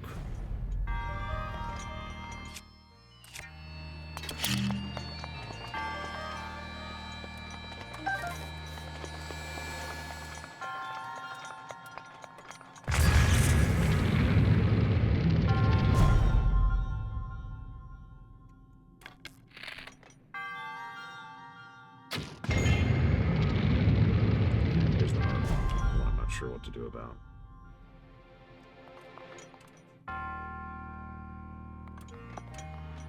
You can try to bullcrap it. No, I can't. I mean, she's a more interesting character to begin with, Dakota.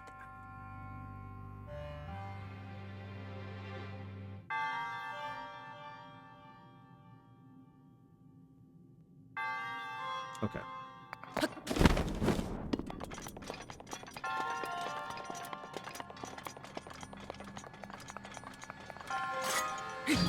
I mean, some games have experimented with the idea that you literally don't play a character in some of these games. And the more I hear about that concept, the more I tend to like it.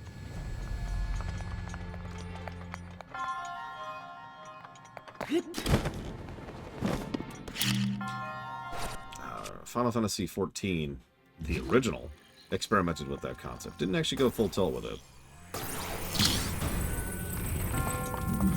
And then abandoned it. But the original Warrior of Light was not you. You were the bodyguard of the original Warrior of Light. It's not even close to what I want to have happen, but that's okay. That's okay.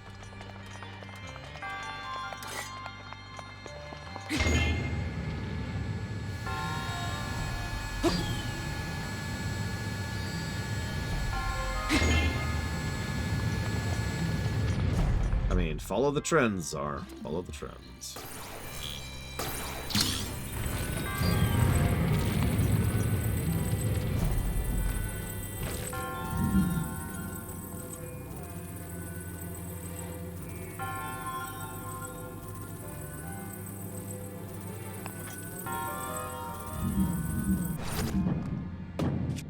God damn it.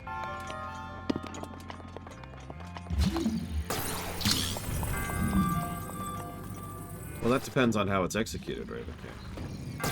And as long as you actually have a personality and characterization, that's something. Kiryu is a good example of someone who has a personality. Quite a bit, from what I understand. Although even in the 2 games I've played, he certainly has something there. Oh, that's true. We don't play a Zelda. Or do we?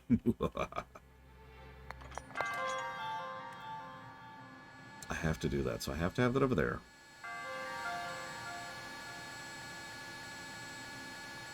How do I do this one? This is the problem.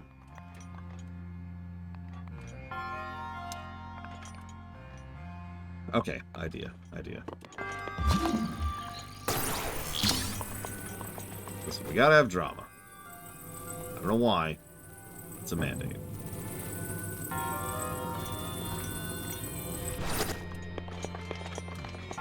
I don't believe we can time stop the laser, although we could time stop the block, but that wouldn't help us as much as I'd like.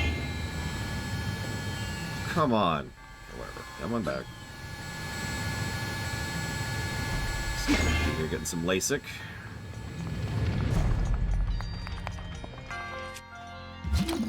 I've heard good things about Ichiban, although obviously I haven't seen Jack myself.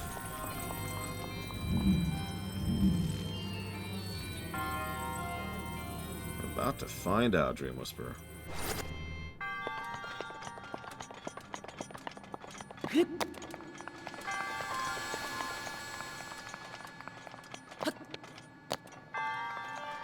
So, no. Hang on. See if I can bullcrap this a little bit. Okay, so I didn't think I made it.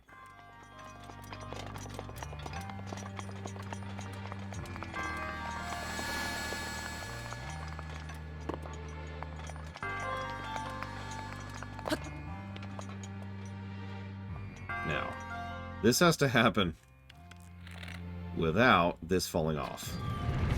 Which it immediately did, of course. God damn it.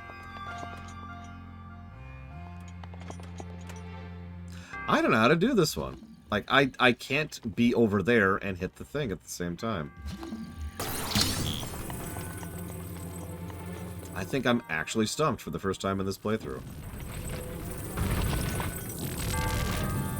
No, the bomb's easy. That's not the problem.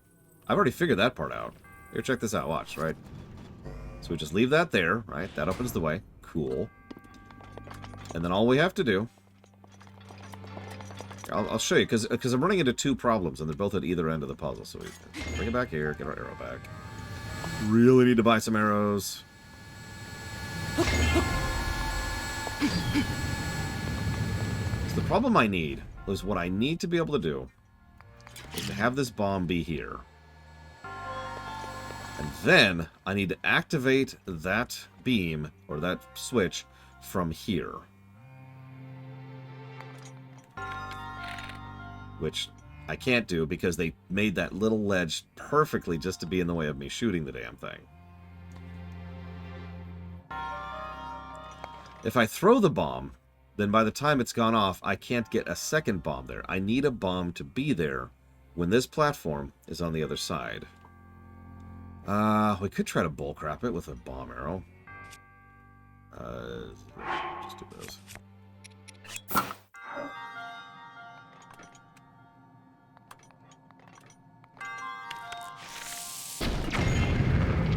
Okay, so bullcrapping with bomb arrows. That's like the 50th time that bomb arrows are bullcrap. That is hilarious. Hello, Villy Roll. Grats.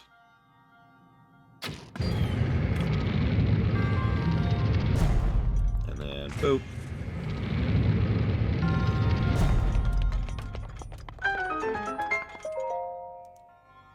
No, Zara.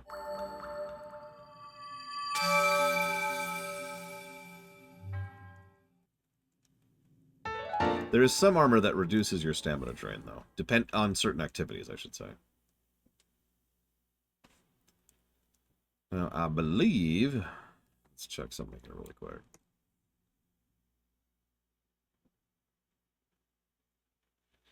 Almost. I need 3 more. 3 more shrines and we can get the Master Sword. Yeah, I can fly now, Arspruce. It's a joke, I cannot fly.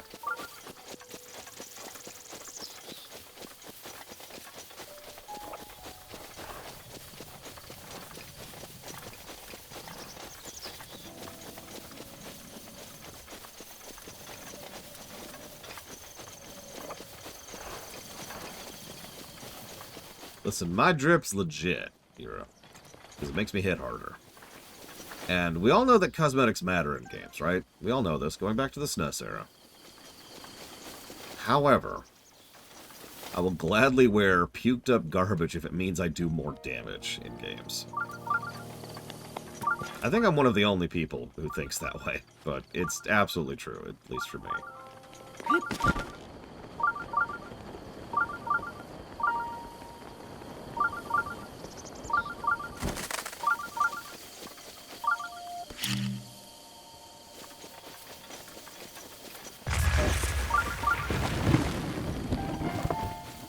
Give me your precious logs.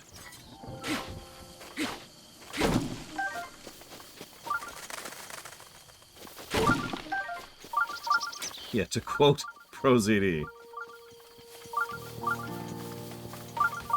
It does depend a little bit on the game. But generally speaking, I will wear trash if it makes me hit harder or otherwise be better. I can prove that because that's what I did in Elden Ring. I wore that, just the ugliest suit in the entire game. I never really took it off. Because it was so terrible.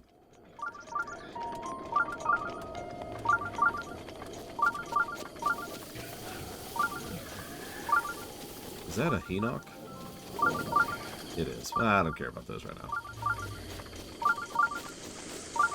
I do care about this radish. You know what else I care about?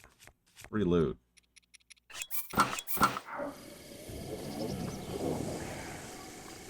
See what we can get without waking them.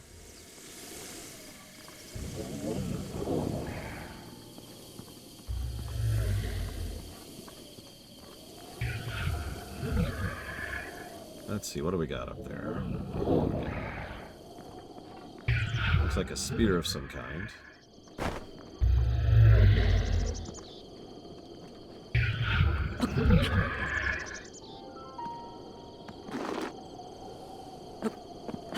Why can't I climb him? Oh, whatever. Looks like it was junk anyways. Stuff that's way too low level for me.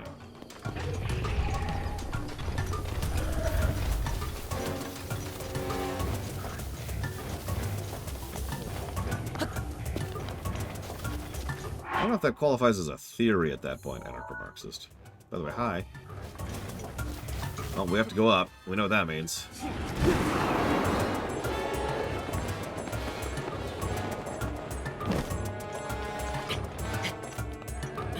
I don't. Wait, green blinking symbol above the sun.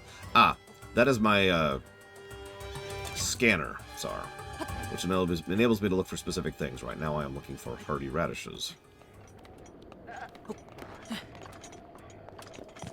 Well, we've actually talked about that twice already, Marcus. But, to repeat in brief, if there are any Zelda games that are actually connected to Breath of the Wild and Tears of the Kingdom, they are Skyward Sword, and nothing else. So it wouldn't surprise me that much, especially given, as you say, some, shall we say, writing disagreements under the hood. So when does one stop writing ideas? Because a buddy's building a version of popular fanfic, there's an idea of additions, all that system. How do you pace yourself with writing? Okay. So feature creep is a problem no matter what, whether you're doing your own little fan story, or whether you're working on a project with friends, or whether you're putting together a YouTube video, or whether you're making a video game or a movie or whatever. It doesn't matter. Feature creep is a very, very common thing because we have dozens of ideas, and we want to do all of them. We especially don't want to wait. Waiting sucks. I mean, who knows if you'll even be able to do it if you don't do it now, right? We were actually just talking about this.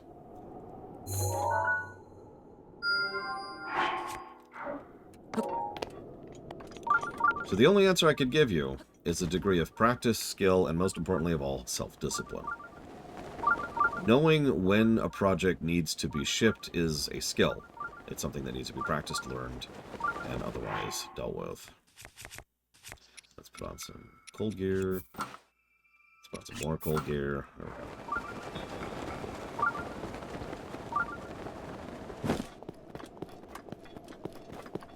Planning can help, but planning, and I don't mean to quote Pirates of the Caribbean here, is more like a guideline than a rule thing. You don't really plan out your project from the beginning. It doesn't work that way. There's just too many things you're not going to think of, or you can't anticipate.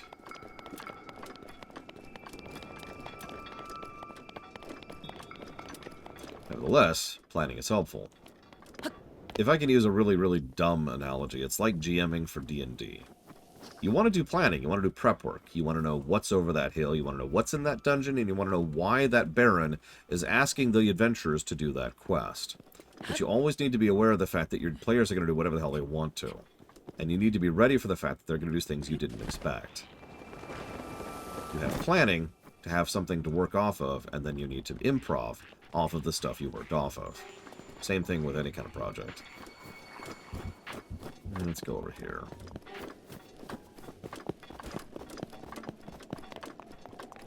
And then sometimes they burn a forest to the ground. Completely altering the geopolitical landscape of the entire continent. For the entire campaign.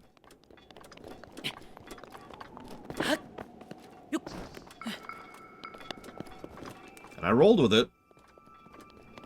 Will the next Zelda have a new villain? Probably not. We'll probably also play as Link. And Zelda will probably not be a character. Oh no, it's... Okay. So there was a lot of political wrangling and potential war that two major factions were sitting on the edge of. And there was a bit of a Cold War thing going on, where they were working through a lot of proxy battles against other... so using a lot of the local city-states and governances against each other.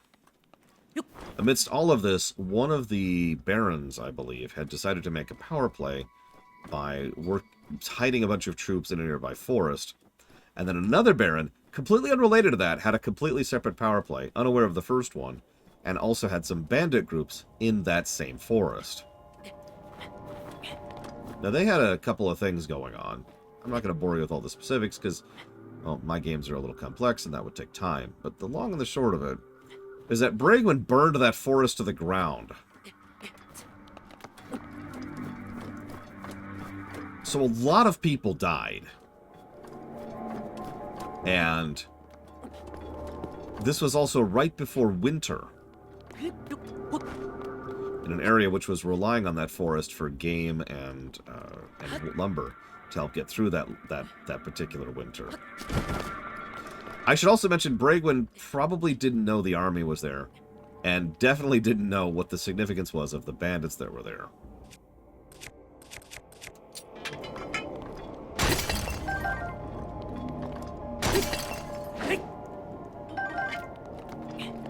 So she was just casting a fireball in the middle of a forest around a bunch of extremely flammable materials.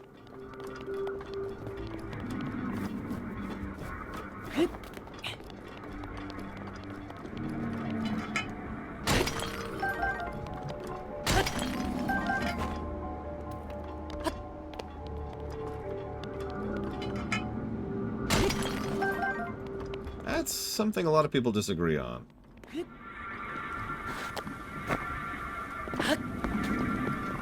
Who won in the end? The interstellar power, which was manipulating the locals into joining them peacefully.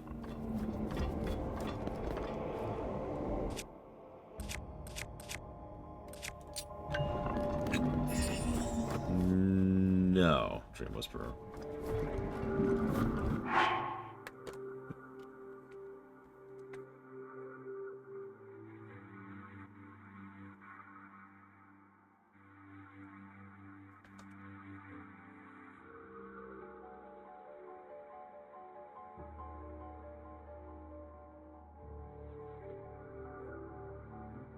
Yeah.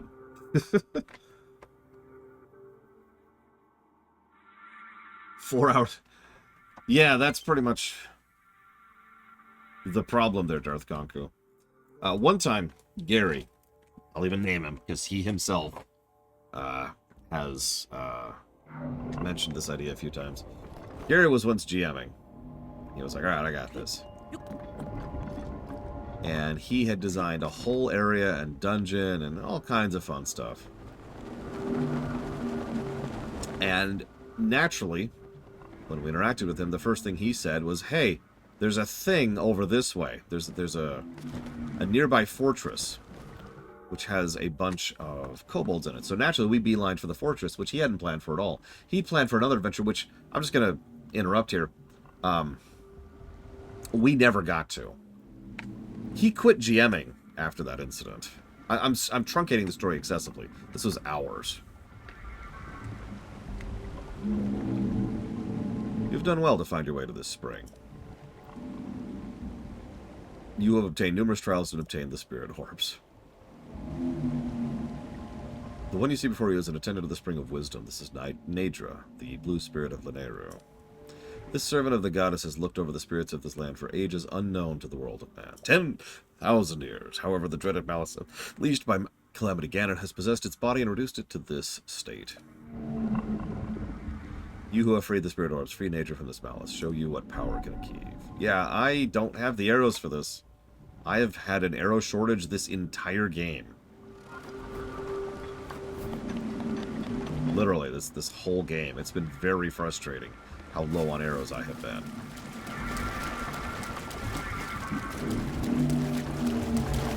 The worst part is I wasn't coming up here to do this.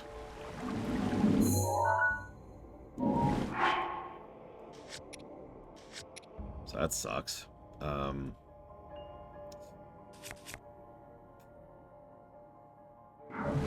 Well, okay. Time to leave, because I don't have the arrows to do this. Bye.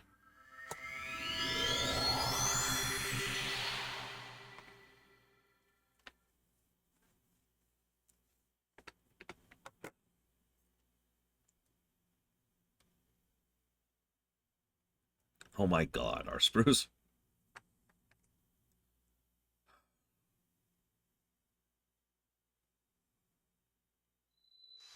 Yeah, that's one of the 2 big farm spots for arrows, Rex, that I have read up on. I might be able to kill my way through there now, and I've got some weapons to back it up.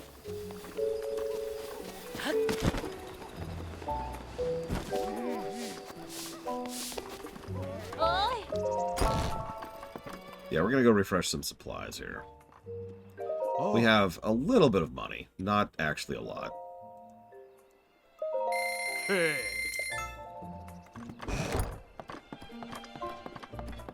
We do need lots and lots and lots of arrows. Eventually.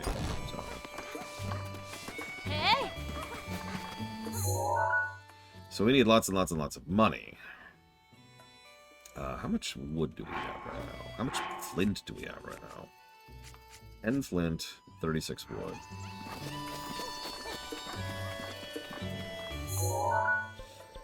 Well, let's go over here.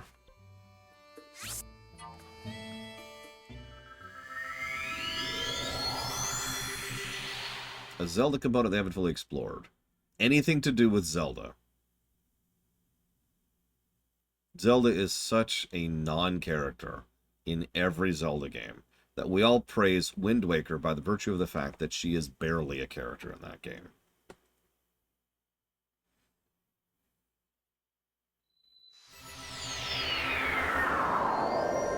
Even this. The amount of characterization she doesn't get in this game is pretty extensive, and most people hate her in this one.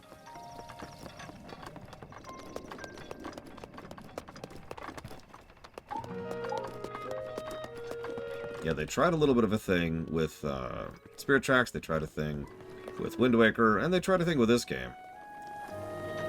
Now, whether or not there's any characterization in Tears, who knows? I obviously haven't played Tears.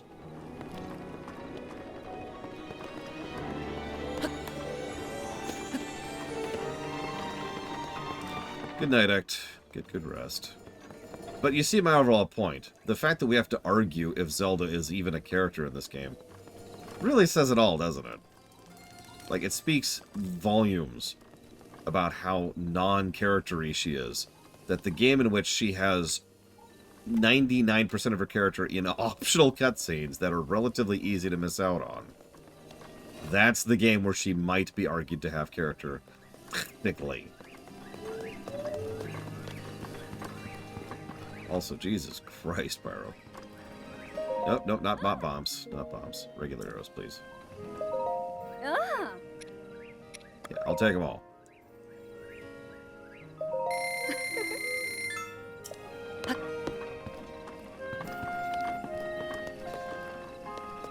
That's true, Mr. Red.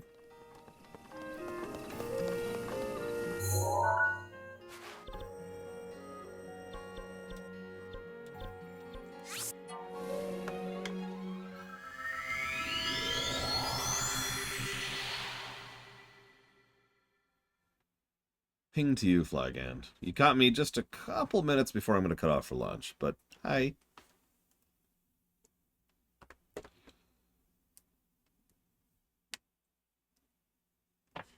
I'll make it up to you with this Princess Peach wedding amiibo. Behold! There you go. Boom. That's it.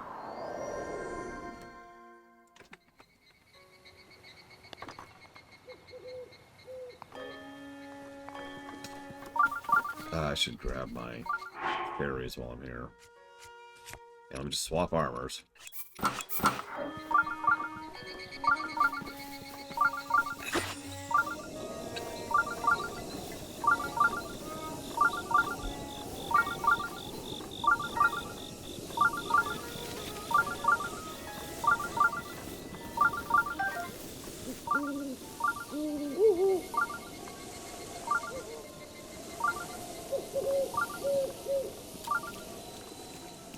Why do fairies run?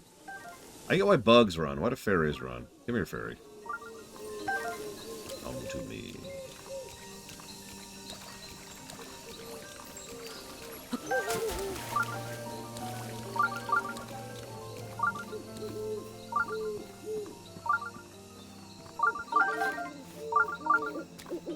My disappointment is immeasurable, and my day is ruined. Okay.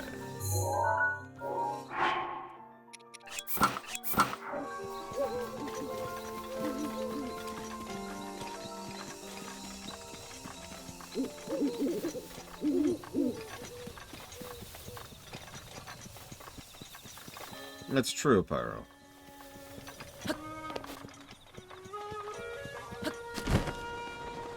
Still irritating. I think it's the one on the left? Over here.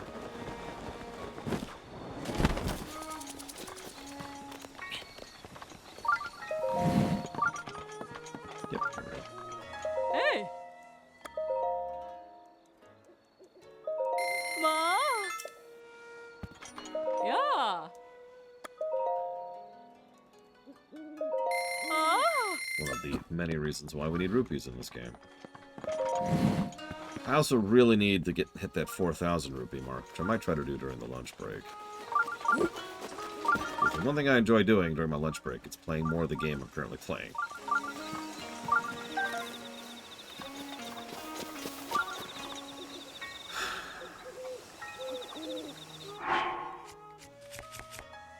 All that only puts us up to 55 arrows. God dang. All that. All that. Alright, whatever.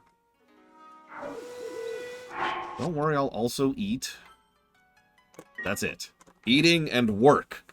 There is nothing else.